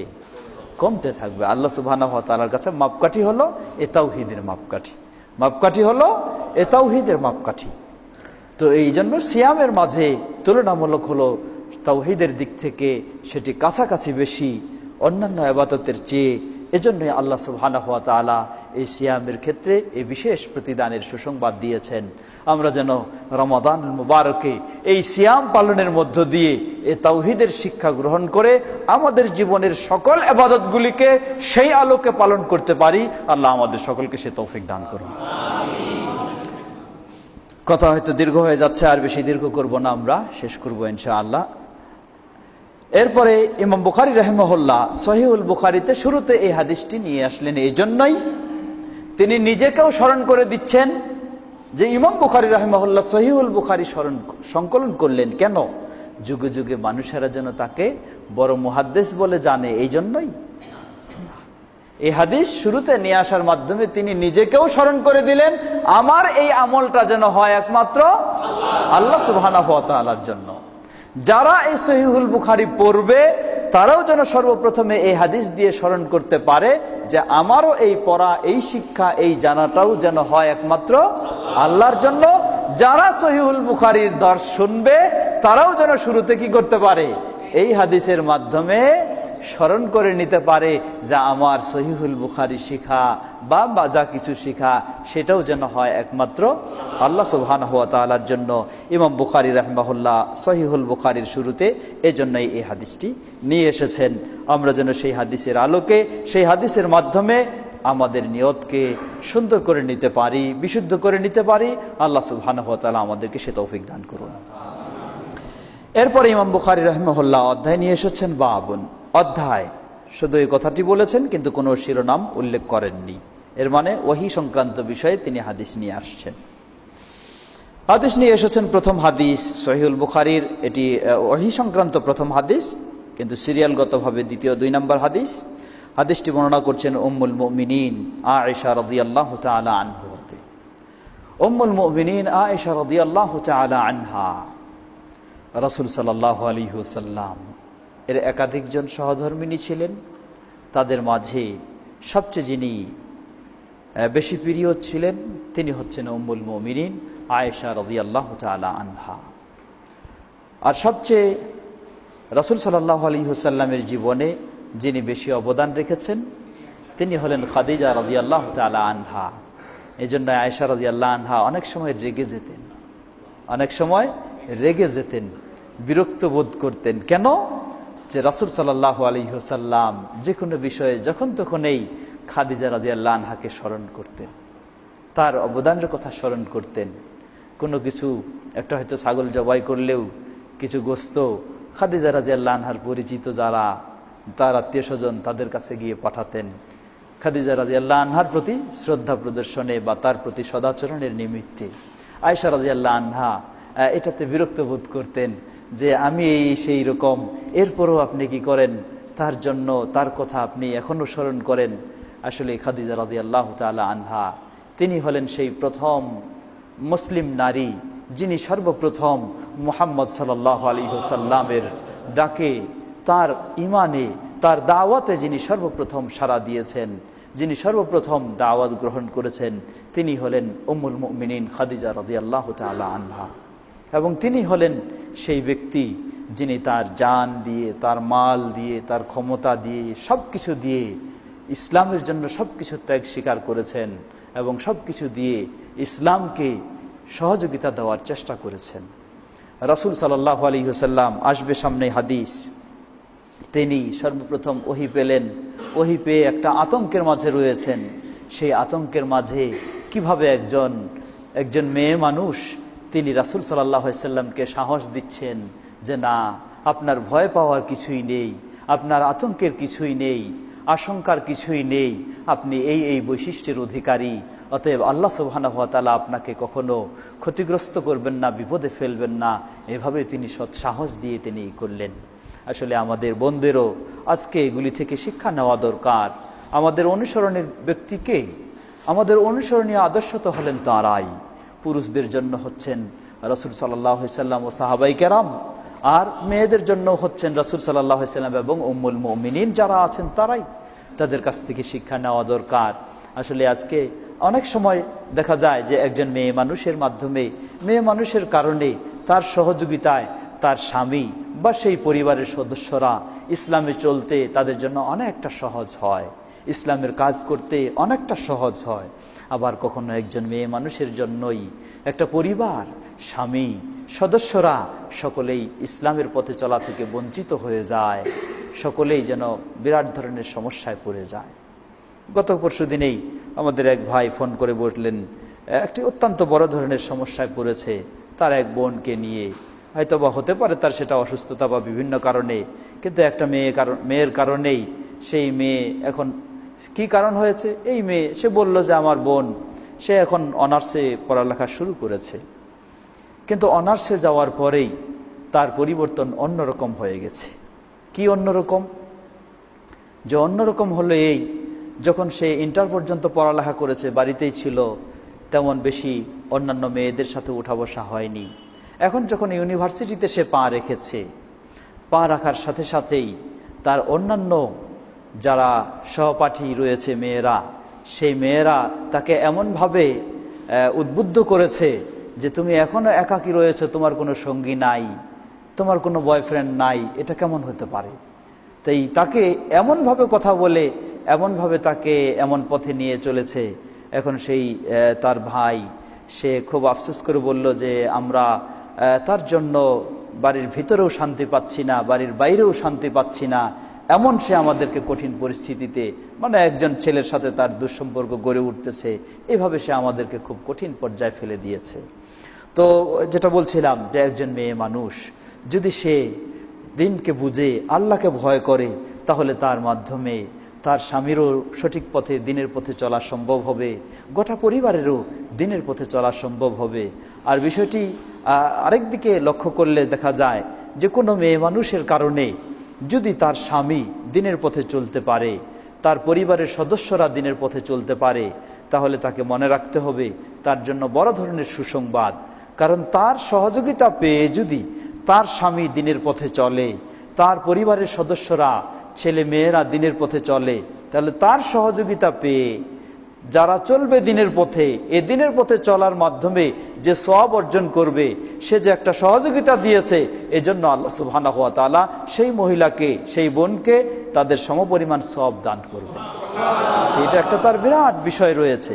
এজন্য বোনদেরকে আমরা অনুরোধ জানাবো যে আসলেই একজন বোন যাকে আল্লাহ সুবহানাহু ওয়া তাআলা তার জন্য বিষয়গুলি সহজ করে দিয়েছে, ইসলাম সহজ করে দিয়েছে, তাকে বাইরে দৌড়ঝাঁপ, বাইরে এত কিছু করার জন্য ইসলাম কখনো বাধ্য করেনি। সুতরাং তিনি যেন সেই সহজ পরিবেশে থেকে যদি তার স্বামী বা অভিভাবক বা যারা রয়েছে তাদেরকে দিনের পথে, যেমন উম্মুল মুমিনিন খাদিজা রাদিয়াল্লাহু তাআলা আনহা রাসূল সাল্লাল্লাহু আলাইহি ওয়াসাল্লামের সেই দুর্দিনে, সেই কঠিন পরিবেশে, কঠিন সময়ে কিভাবে তিনি সহযোগিতা করলেন। তার অর্থ ছিল, অর্থ দিয়ে সহযোগিতা করলেন। তার ক্ষমতা ছিল, ক্ষমতা দিয়ে সহযোগিতা করলেন। তার সেবা দেওয়ার সুযোগ ছিল, সেটা দিয়ে সহযোগিতা করলেন। সবচেয়ে বড় বিষয় হলো তাকে সান্ত্বনা দিয়ে, সুপরামর্শ দিয়ে, নিজে অভয় দিয়ে, সাহস বৃদ্ধি করে দিয়ে সেই দিক দিয়ে সহযোগিতা করলেন। আল্লাহ সুবহানাহু ওয়া তাআলা আমাদের অধীনস্থ বোনদেরকেও তারাও যেন সেরকম হতে পারে, আল্লাহ সে তৌফিক দান করুন। যে হাদিসটি আমরা শুনতে যাচ্ছি সেটি উম্মুল মুমিনিন আয়েশা রাদিয়াল্লাহু তাআলা আনহা হতে বর্ণিত।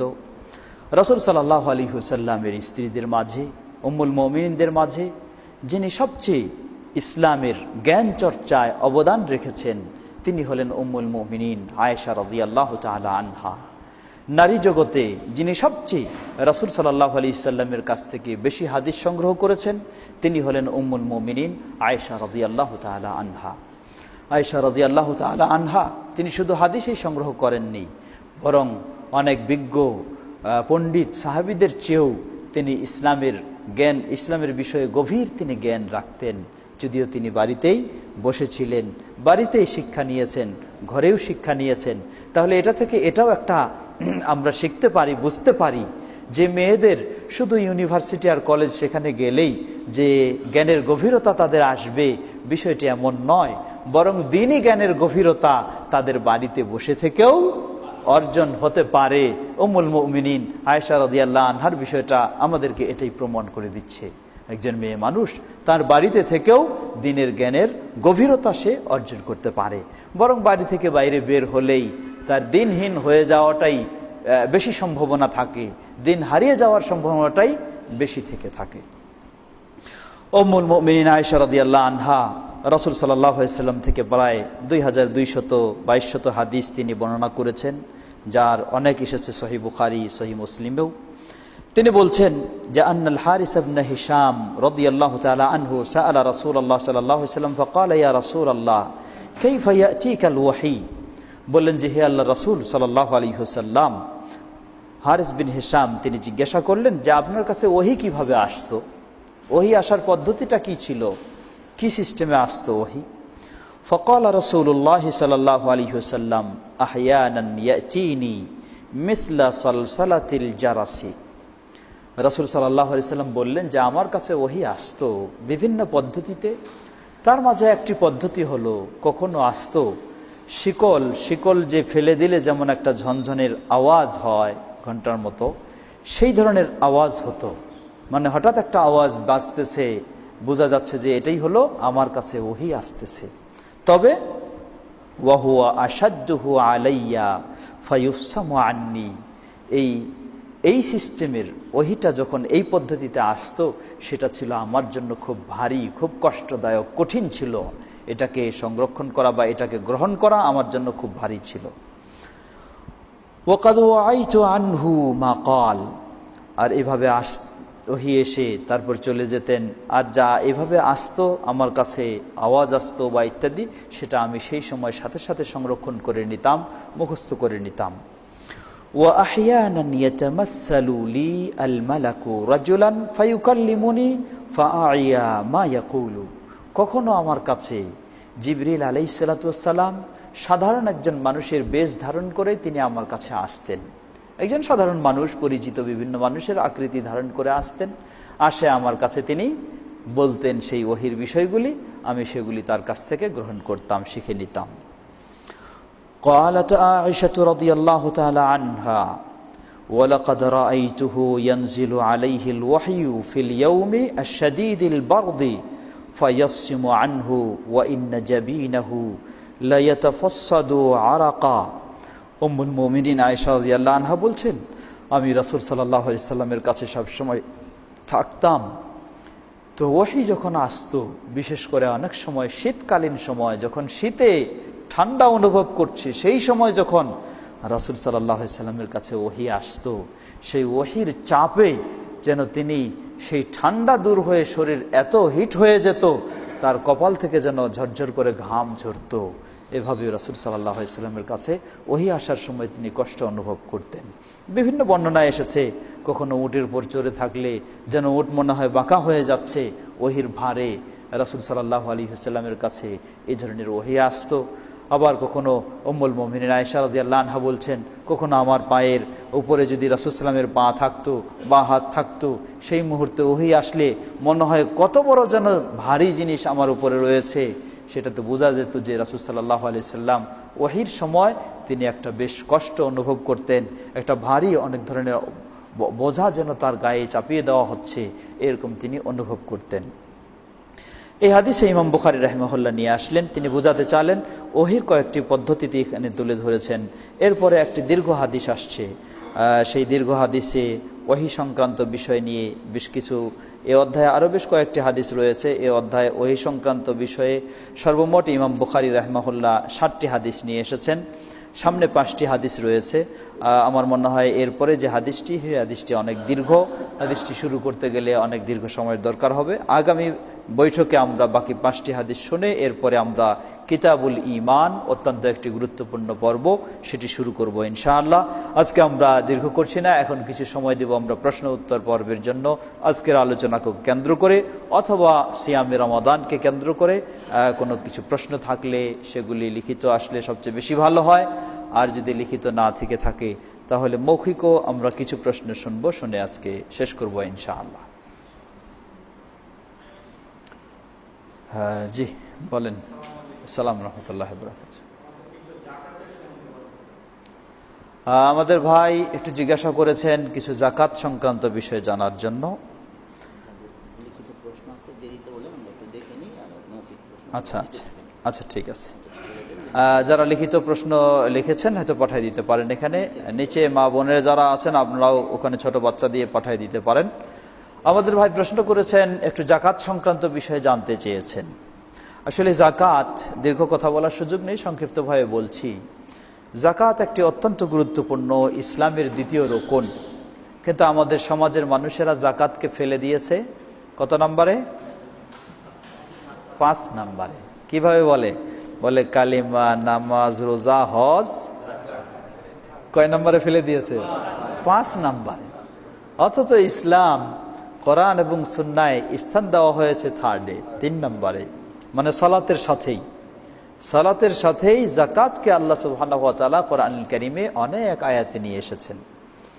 সুতরাং যাকাত অবশ্যই একটি অত্যন্ত গুরুত্বপূর্ণ ইসলামের রুকন। আবু বকর রাদিয়াল্লাহু তাআলা আনহু কঠিনভাবে বলছেন, ওয়াল্লাহি লা উকাতিলান্না মান ফাররাকা বাইনাস সালাতি ওয়াজ যাকাত। এই তরবারি উঁচু করে আমি বলছি, যারা সালাত এবং যাকাতের মাঝে পার্থক্য সৃষ্টি করেছে তার বিরুদ্ধে আমি এই তরবারি ধারণ করব। মানে কেউ যদি যাকাত বর্জন করতে চায় তাহলে তার পক্ষে মুসলিম হয়ে টিকে থাকা সম্ভব নয়। যাকাতকে অস্বীকার করলে সে মুসলিম নয়। আর যদি কেউ যাকাতকে বিশ্বাস করে কিন্তু যাকাত সঠিকভাবে আদায় করে না, তাহলে রাসূল সাল্লাল্লাহু আলাইহি সাল্লাম এই সংক্রান্ত অনেক বর্ণনা দিয়েছেন। যেমন তিনি বলেন, মান আতাহুল্লাহু মালান, যাকে আল্লাহ সুবহানাহু ওয়া তাআলা সম্পদ দিয়েছেন, ফালাম ইউদ্দি যাকাতা, অতঃপর সেই মালের যাকাত সে আদায় করে না, তাহলে এই সম্পদটাকে কিয়ামতের দিন এক বিশাল বিষধর সাপে পরিণত করে দিয়ে, যার 2টি মুখ থাকবে, সে দিয়ে তাকে বিষাক্তভাবে দংশন করতে থাকবে আর বলবে, আনা মালুকা ওয়া কানজুকা, আমি হলাম তোমার সেই গচ্ছিত সঞ্চিত সম্পদ, আমার এই সম্পদের মজা আজকে তুমি ভোগ করো। এ ধরনের কঠিন জাহান্নামের আযাব দেওয়া হবে। সুতরাং যাকাত, আপনার কথা বলছেন কেউ?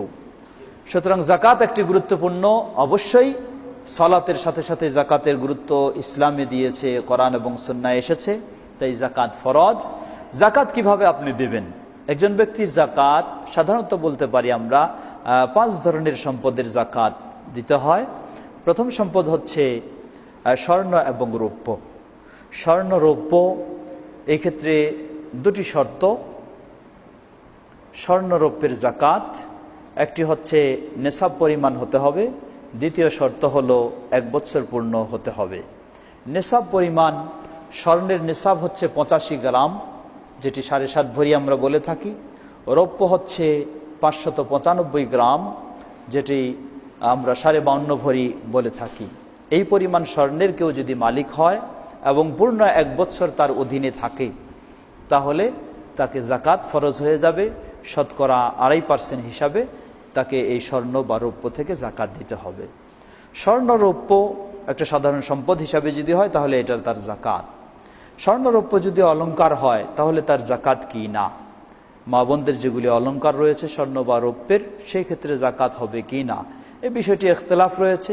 কেউ বলেছেন এটি ব্যবহার্য বিষয় হিসাবে জাকাত নয়, আবার কেউ বলেছেন কিছু হাদিস রয়েছে, সেই হাদিসগুলিকে কেউ কেউ হাসান বলেছেন, যেগুলিতে অলংকারের জাকাত দেওয়া প্রমাণিত হয়। তাই আমরা বলবো যে অলংকারের জাকাত দেওয়াটাই হচ্ছে নিরাপদ, দেওয়াটাই হচ্ছে নিরাপদ। কারণ সাধারণ হাদিসগুলি এবং কোরআনের দলিলগুলি থেকে, এরপর বিশেষ যেগুলি দলিল রয়েছে সেগুলি থেকেও বোঝা যায় জাকাত দিয়ে দেওয়াটাই হচ্ছে নিরাপদ। সেটার ক্ষেত্রেও একই বিষয়, 7.5 ভরি বা তদূর্ধ্ব যদি হয়ে থাকে এবং পূর্ণ 1 বছর হয়ে থাকে, তবে সেই ক্ষেত্রে মনে রাখতে হবে মা মেয়ে বা সবাই মিলে 7.5 ভরি হতে হবে, বিষয়টি এমন নয়। এটি প্রতিটি ব্যক্তি তার মালিকানাধীন সম্পদের। মা যেটির মালিক সেটা যদি 7.5 ভরি বা তার বেশি হয়ে থাকে, মেয়ে যেটার মালিক বা বোন যেটার মালিক সেটা যদি আপন সেই 7.5 ভরি বা তার বেশি হয়ে থাকে তাহলে সেটা। দ্বিতীয় বিষয় হলো গৃহপালিত পশু। গৃহপালিত পশুর জাকাতের ক্ষেত্রে দুটি শর্ত রয়েছে। একটি হলো নেশাব পরিমাণ হতে হবে, দ্বিতীয় হলো এই পশুগুলি হতে হবে সায়েমা। সায়েমা বলা হয় ওই পশুকে যেগুলি বৎসরের অধিকাংশ সময় নিজে নিজেই মাঠে চড়ে খায়, এর পিছনে তেমন ব্যয়ভার বহন করতে হয় না। আমাদের দেশে বলা যেতে পারে সেই ধরনের পশুর পরিবেশ হয়তো নেই। তৃতীয় হলো জমিন থেকে উৎপাদিত ফসল, সেটার জাকাত। জমিন থেকে উৎপাদিত ফসল, সেক্ষেত্রে জাকাতের নিয়ম হলো দুটি বিষয়। প্রথম বিষয় হলো তার একটি নেশাব রয়েছে, যেটি হাদিসের ভাষায় খামসাতু আউসুক। খামসাতু আউসুক হলো প্রায় 19.5 মণ। 19.5 মণ যদি এই পরিমাণ কারো ধান হয় অথবা গম হয় বা এর চেয়ে বেশি হয়, তাহলে সেটা থেকে সে অশর যেটাকে বলে এই জাকাত আদায় করবে। এটি যদি সরাসরি আসমানে বৃষ্টি দিয়ে হয়ে থাকে, নিজে তেমন সেচ টেজ ইত্যাদি দিতে হয় না, তাহলে মনে 4 সের করে অশর এইভাবে আদায় করবে। আর যদি সেটা নিজে অনেক কিছু সেচ টেজ, অনেক সার বীজ ব্যয় বহন করতে হয়, তাহলে সেই ক্ষেত্রে হলো নিসফুল অশর, 20 ভাগের 1 ভাগ অর্থাৎ মনে 2 সের করে সেটা আদায় করবে। এরপর জাকাত হচ্ছে ব্যবসায়ী সম্পদের। ব্যবসায়ী সম্পদের জাকাত এক্ষেত্রে হলো দুটি শর্ত। প্রথম হলো নেশাব পরিমাণ হওয়া, এর নেশাব সেই 7.5 ভরি স্বর্ণ সমপরিমাণ সমমূল্যের অথবা 52.5 ভরি রৌপ্যের সমমূল্যের এই পরিমাণ সম্পদের ব্যবসার যদি পুঁজিটা এই পরিমাণ সম্পদ হয় এবং পূর্ণ 1 বছর তার কাছে তার অধীনে এই পরিমাণটা থাকে, তাহলে শতকরা 2.5 টাকা হিসেবে তাকে জাকাত বের করতে হবে। পঞ্চম বলা যেতে পারে তার সঞ্চিত সম্পদ, ব্যাংকে জমানো বা বাসায় জমানো টাকা, সেগুলিও যদি ওই ধরনের নেশাব পরিমাণ হয়, অর্থাৎ 7.5 ভরি বা 52.5 ভরি রৌপ্যর সমপরিমাণ সম্পদ, টাকা, অর্থ এবং পূর্ণ 1 বছর যদি হয়, তাহলে সেখানে তার শতকরা 2.5 টাকা হিসাবে জাকাত দিতে হবে। এভাবেই জাকাত আমাদের সম্পদ থেকে আদায় করতে হবে। জাকাতের উপযুক্ত খাত হিসাবে আল্লাহ সুবহানাহু ওয়া তাআলা সূরা তাওবার 60 নম্বর আয়াতে সেখানে 8টি খাত উল্লেখ করেছেন, সেই আলোকে আমাদের জাকাত প্রদান করতে হবে। জি, আপনি বলছেন বলে। জি, ব্যবসায়ী স্বর্ণকার, সে 20 ভরি স্বর্ণ তার আছে, কিন্তু বিক্রি করলো আবার কিনলো, উনি জানেন না যে ওনার নির্দিষ্ট সময় 1 বছর হয়েছে কিনা। হ্যাঁ, সুন্দর। আমাদের ভাই বলেছেন যে কোনো ব্যবসায়ী যদি স্বর্ণের ব্যবসা করে 20 ভরি স্বর্ণ, কিন্তু সেটা কিনছেন আবার বিক্রি করছেন, তাতে কোনো অসুবিধা নেই। তিনি কিনুক আর বিক্রি করুক, এটা কোনো বিষয় নয়। এই ব্যবসায়ীর কাছে 20 ভরি স্বর্ণ সবসময় গোটা বছর থাকতে হবে বিষয়টা এমন নয়। তিনি এই 20 ভরি স্বর্ণ বা 15 ভরি স্বর্ণ ব্যবসা চালাচ্ছেন, কখনো কিনছেন বিক্রি করছেন, কিন্তু এই যে মূল্য, এই যে টাকা 20 ভরির যে 15 ভরির যে মূল্য শুরু থেকে শেষ পর্যন্ত আছে কিনা এটা দেখতে হবে। কখনো তার কাছে টাকা থাকতেছে, কখনো তার কাছে স্বর্ণ থাকতেছে, তাতে বিষয় নয়, এটা তার একটা ব্যবসা শুরু করেছে। এখন তাকে মনে রাখতে হবে যে যখন থেকে শুরু করলেন তিনি তখন কি পরিমাণ ছিল, নেশাব পরিমাণ ছিল কি না, এবং সেই সময় থেকে শুরু করে বছর পূর্ণ হওয়া পর্যন্ত সব সময় তার মাঝে নেশাব পরিমাণ ছিল কি না। যদি থাকে তাহলে যাকাত ফরজ। জি, আপনি বলেন। সালাম রাহমাতুল্লাহ। জি,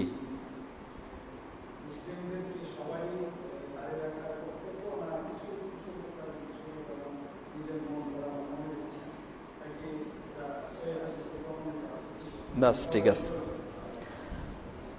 দাড়ি সংক্রান্ত বিষয়ে যেটি সহিহুল বুখারীর হাদিসে এসেছে, সাহাবী আব্দুল্লাহ ইবনে ওমর রাদিয়াল্লাহু তাআলা আনহু বর্ণনা করেন, রাসূল সাল্লাল্লাহু আলাইহি ওয়াসাল্লাম বলেন, খালিফু আল ইয়াহুদ ওয়াল মুশরিকিন ওয়া আফু আল-লুহা, তোমরা ইহুদ এবং মুশরিকদের বিরোধিতা করো আর দাড়িকে ছেড়ে দাও।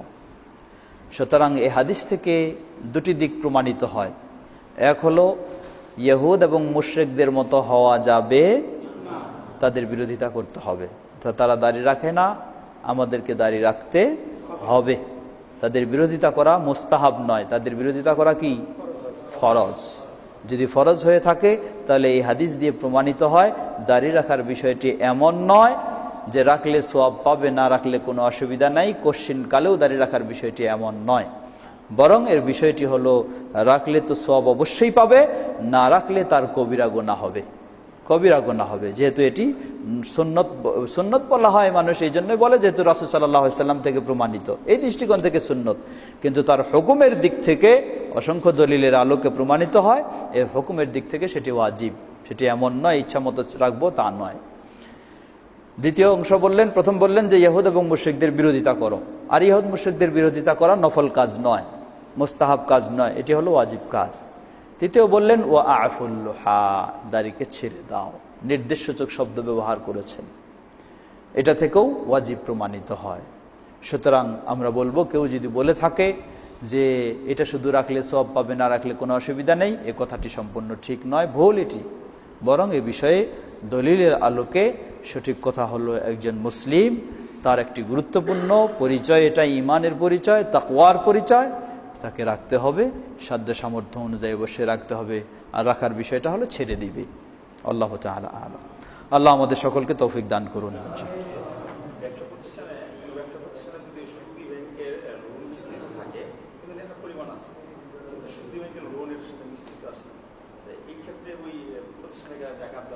যেটা লোন নিয়েছেন উনি, সেটির প্রকৃতপক্ষে উনি মালিক না, উনি যেই সম্পদের মালিক সেই সম্পদের যাকাত উনি দিবেন। জি জি, আসসালাম। আমরা যে তারাবিতে আমাদের দেশে কোরআন খতম করার একটা রেওয়াজ আছে, এটার কোনো অথেন্টিক কোনো দলিল আছে কিনা? তারাবিতে কোরআন, জি, আমাদের তিনি প্রশ্ন করেছেন যে তারাবিতে কোরআন খতমের কোনো অথেন্টিক দলিল আছে কি না। জবাব, কোনো দলিল নেই। বরং তারাবিতে কোরআন খতম করতে হবে, এটা করা সুন্নাহ, এইরকম কেউ যদি বিশ্বাস করে তাহলে এটি অবশ্যই বেদাত হবে, তাহলে এটি অবশ্যই বেদাত হবে। বরং বিষয়টি হলো এই, তারাবিতে যত বেশি তেলাওয়াত করা যায় তত ভালো, যত বেশি তেলাওয়াত করা যায় তত ভালো। এই দৃষ্টিকোণ থেকে একটা ধরে নিয়েছে মানুষ যে এক খতম হইলে একটা মনে তৃপ্তি পায় যে এক খতম পর্যন্ত আমার শোনার সুযোগ হয়েছে, এই শুধু। কিন্তু এটা করতে হবে বা করাটাই বিধান, এটি কখনো নয়। আল্লাহ তাআলা আ'লাম। লিখিত প্রশ্ন দিয়েছেন আমাদের ভাই, লা ইলাহা ইল্লাল্লাহ মুহাম্মাদুর রাসূলুল্লাহ একত্রে পড়া শিরক কেন?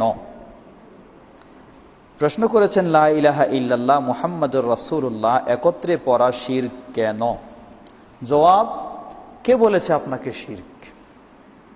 লা ইলাহা ইল্লাল্লাহ মুহাম্মাদুর রাসূলুল্লাহ একত্রে পড়া শিরক কে বলেছে? যিনি বলেছেন তিনি 100% ভুল বলেছেন এবং বাড়াবাড়ি করেছেন। কথাটা একটু বোঝার চেষ্টা করবেন। লা ইলাহা ইল্লাল্লাহ মুহাম্মাদুর রাসূলুল্লাহ দিয়ে যদি কেউ জিকির করে তাহলে এটা শিরক হবে। কথা বুঝেছেন? এটাকে কেউ যদি জিকিরের বাণী হিসাবে ব্যবহার করে, কারণ জিকিরের অংশ শুধু হলো লা ইলাহা ইল্লাল্লাহ। মুহাম্মদুর রাসূলুল্লাহ কখনো জিকিরের জন্য নয়। মুহাম্মদুর রাসূলুল্লাহ হলো স্বীকৃতি দেওয়ার জন্য, সাক্ষ্য দেওয়ার জন্য।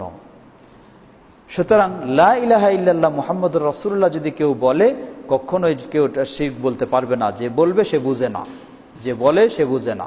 যদি কেউ এটা জিকিরের মধ্যে বলে লা ইলাহা ইল্লাল্লাহ মুহাম্মদুর রাসূলুল্লাহ এই বলে জিকির করতে থাকে, তাহলে তাকে আপনি বলতে পারেন সে শিরক করছে। কারণ মুহাম্মদ সাল্লাল্লাহু আলাইহি ওয়াসাল্লামের নাম জিকিরের জন্য নয়।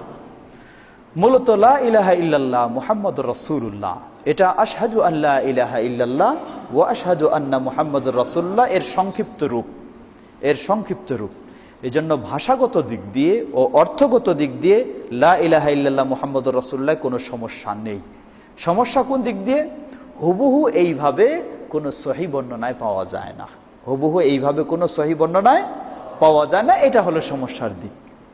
তো এটা হলো প্রকৃতপক্ষে লা আশহাদু আল্লা ইলাহা ইল্লাল্লাহ ওয়া আশহাদু আন্না মুহাম্মাদুর রাসূলুল্লাহ এর সংক্ষিপ্ত রূপ হলো লা ইলাহা ইল্লাল্লাহ মুহাম্মাদুর রাসূলুল্লাহ। এটা ভাষাগত এবং অর্থগত ঠিক 100%, এতে কোনো সন্দেহ নেই। এজন্য ইমাম ইবনে তাইমিয়া রাহিমাহুল্লাহ তিনি তার মাজমু ফতোয়ায় লা ইলাহা ইল্লাল্লাহ মুহাম্মাদুর রাসূলুল্লাহ হুবহু এই ইবারতে নিয়ে এসেছেন। ইমাম নববী রাহিমাহুল্লাহ সহিহ মুসলিমের তিনি অধ্যায় বেঁধেছেন লা ইলাহা ইল্লাল্লাহ মুহাম্মাদুর রাসূলুল্লাহ দিয়ে, হুবহু এইভাবে দিয়ে। সুতরাং অর্থগত এবং ভাষাগত দিক দিয়ে কোনো সমস্যা নেই। সমস্যা হবে দুই জায়গায় সমস্যা বলবো। একটা হল বলতে পারি এই যে হুবহু কোনো সহিহ বর্ণনায় এভাবে পাওয়া যায় না। দ্বিতীয় বড় সমস্যা হলো এটি কখনো জিকিরের বাণী হতে পারে না, এটি কখনো জিকিরের বাণী নয়। সুতরাং যারা বলে যে শুধু লা ইলাহা ইল্লাল্লাহ মুহাম্মাদুর রাসূলুল্লাহ শিরক, এটা তাদের বাড়াবাড়ি, এটা তাদের ভুল অবশ্যই। প্রশ্ন করেছেন 5 ওয়াক্ত নামাজের 17 রাকাত ফরজ ব্যতীত অন্য নামাজ না পড়লে গুনাহ হবে কি? জবাব, 5 ওয়াক্ত সালাতে 17 রাকাত ফরজ, এরপরে যে 12 রাকাত পড়া হয় বেতের ছাড়াই, সেই 12 রাকাত এটি হলো সুন্নাতে মুআক্কাদা বলা হয়। এজন্যই যেহেতু রাসূল সাল্লাল্লাহু আলাইহি ওয়াসাল্লাম বলেছেন এবং এর ফজিলত বর্ণনা করেছেন, তিনি নিজেও পড়েছেন। সহিহ বুখারী মুসলিমের হাদিসে এসেছে যে ব্যক্তি 12 রাকাত সুন্দরভাবে আদায় করবে, আল্লাহ সুবহানাহু ওয়া তাআলা এর বিনিময়ে তার জন্য জান্নাতে একটি অট্টালিকা তৈরি করে দিবেন। তো এত বড় বিনিময় পাওয়া কে সহজে হারাতে চায়? যে হারাতে সহজে চায় সে তো হতভাগা ছাড়া আর কিছুই নয়। হ্যাঁ, সুতরাং হেলায় খেলায় এগুলি ছেড়ে দেওয়া উচিত নয়। অতএব কারো যদি কোনো ব্যস্ততার কারণে কখনো ছুটে যায়, আমরা বলবো এই জন্য সে গুনাহগার হবে না। কিন্তু কেউ যদি হেউ প্রতিপন্ন করে ছেড়ে দেয়, তাহলে তিনি এই কারণে গুনাহগার হবেন যে এত একটা গুরুত্বপূর্ণ সুন্নাহ যেটা রাসূল সাল্লাল্লাহু আলাইহি ওয়াসাল্লাম নিজে আদায় করেছেন, এর অনেক ফজিলত বর্ণনা করেছেন, এটাকে হেউ করে যদি কেউ ছেড়ে দেয়, তাহলে এই তার তাচ্ছিল্য করার জন্য সে গুনাহগার অবশ্যই হবে। কিন্তু এটা কারো যদি ব্যস্ততা বা সময় নেই বা ইত্যাদি কারণে ছুটে যায়, পড়তে পারছে না, তাহলে গুনাহগার হবে না। আল্লাহু তাআলা আ'লাম। প্রশ্ন করেছেন একাধিক জমিতে টাকা ইনভেস্ট করা থাকলে তাতে কি যাকাত দিতে হবে? আপনার জমিতে যে টাকা ইনভেস্ট করেছেন কি জন্য সেটা খেয়াল রাখতে হবে। আপনার চিন্তা এমনও হতে পারে যে 2-3 টুকরা জমি আছে আপনার, সেগুলিকে এক সময় বিক্রি করে একখানে করে আপনি একটা বাসা তৈরি করবেন। এই নিয়তে যদি আপনি রেখেছেন, তাহলে আপনার এটা বলবো আপনি বাসার তৈরি করার জন্য রেখেছেন, অতএব এটাতে যাকাত নেই। আর যদি এমন হয়ে থাকে আপনি একাধিক জায়গা কিনেছেন, কোনোটা বাসা করার জন্য, কোনোটা ব্যবসা শুরু, যেমন আজকে জমির ব্যবসাটা হলো একটি গুরুত্বপূর্ণ ব্যবসা, জমি কিনে রাখা বিক্রি করা। তো এই ধরনের উদ্দেশ্যে যদি হয়ে থাকে, ব্যবসার উদ্দেশ্যে, তাহলে সেটার টাকার আপনি যাকাত দেবেন। আর যেটা নিজের বাসা বাড়ি করার জন্য, সেটার কোনো যাকাত নেই। আল্লাহু তাআলা। জি ভাই, সালাম।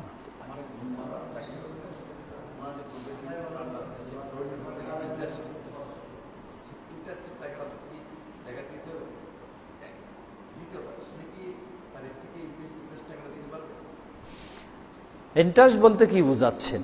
সহজ বাংলায় যদি সুদ বলেন, সহজ বাংলায় যদি সুদ বলেন, সহজ বাংলায় যদি সুদ বলেন, তাহলে এটা নিজের জন্য হারাম, তার স্ত্রীর জন্য হারাম, সবারই জন্য, সকল মুসলিমের জন্য এটা হারাম।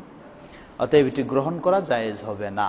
তিনি তার চাকরি থেকে বা তার স্যালারি থেকে যে প্রতি মাসে কেটে রাখা অংশটা, সেটা তার জন্য বৈধ।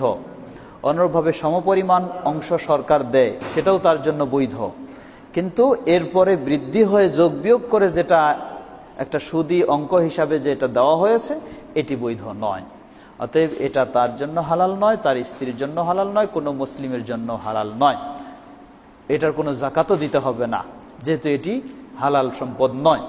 এখন এটা কি করবে? এটাকে আবার ওই যে অফিসে যারা বসে আছে তাদের খাওয়ার জন্যও দিবে না, এটাকে তুলে ফেলবে।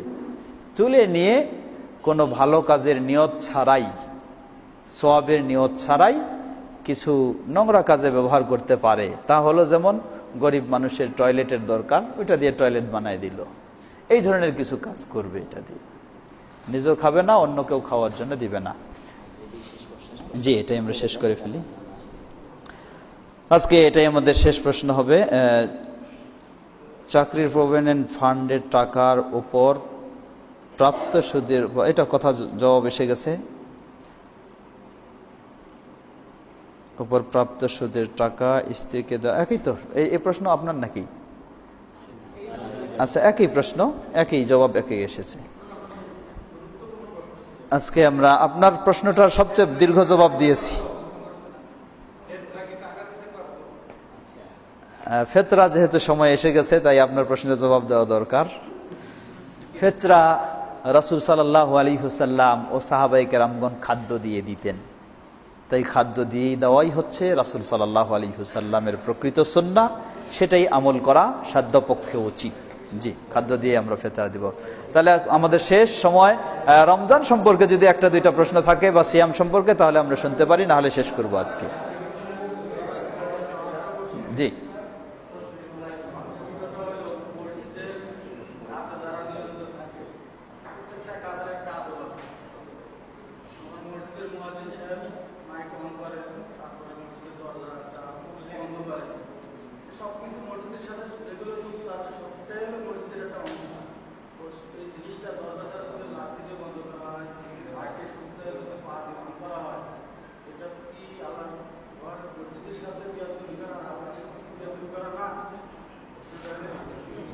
ধন্যবাদ। আসলে কতগুলি বিষয়ের রয়েছে, আদবও রয়েছে, কতগুলি মানুষের কাছে দৃষ্টিকটু, হয়তো শরীয়তে কিছু একটা বৈধ রয়েছে কিন্তু মানুষের কাছে দৃষ্টিকটু, এরপরও ভালো মানুষদেরকে কি করতে হয়, সেগুলি এড়িয়ে চলা দরকার।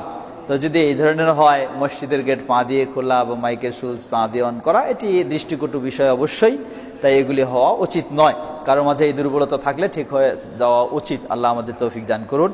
আজকে আমরা এখানে শেষ করছি। এতক্ষণ যাবৎ আমরা যে কথাগুলি শুনলাম, আমরা যেন সেগুলি থেকে উপকৃত হয়ে আমাদের ঈমান ও ইসলামকে আরো সুন্দর করে নিতে পারি। আল্লাহ আমাদের সকলকে সে তৌফিক দান করুন। জি, আচ্ছা আচ্ছা, আমাদের মাঝে আমরা যেন যেগুলি শুনলাম সেগুলি থেকে উপকৃত হতে পারি আমরা। আল্লাহ আমাদের সকলকে সে তৌফিক দান করুন। আমাদের মাঝে উপস্থিত অনুপস্থিত সকল অসুস্থ ব্যক্তিদেরকে পরিপূর্ণ সুস্থতা দান করুন। আমরা যে সমস্ত এই রমাদানের সিয়াম কিয়াম পালন করছি, আমরা যেন এই রমাদানে প্রকৃতপক্ষে প্রশিক্ষণ গ্রহণ করে আমাদের ঈমানকে আরো মজবুত করে নিতে পারি। আল্লাহ আমাদের সকলকে তৌফিক দান করুন। সুবহানাকা আল্লাহুম্মা ওয়া বিহামদিকা আশহাদু আল্লা ইলাহা ইল্লা আনতা আস্তাগফিরুকা ওয়া আতুবু ইলাইক। আমাদের এটা ইনশাআল্লাহ প্রচার হবে jumarkhutbah.com-এও যাবে এবং আমাদের আল দিন আল ইসলাম আরেক ওয়েবসাইটে আছে, সেখানেও অডিও ভাবে যাবে ইনশাআল্লাহ।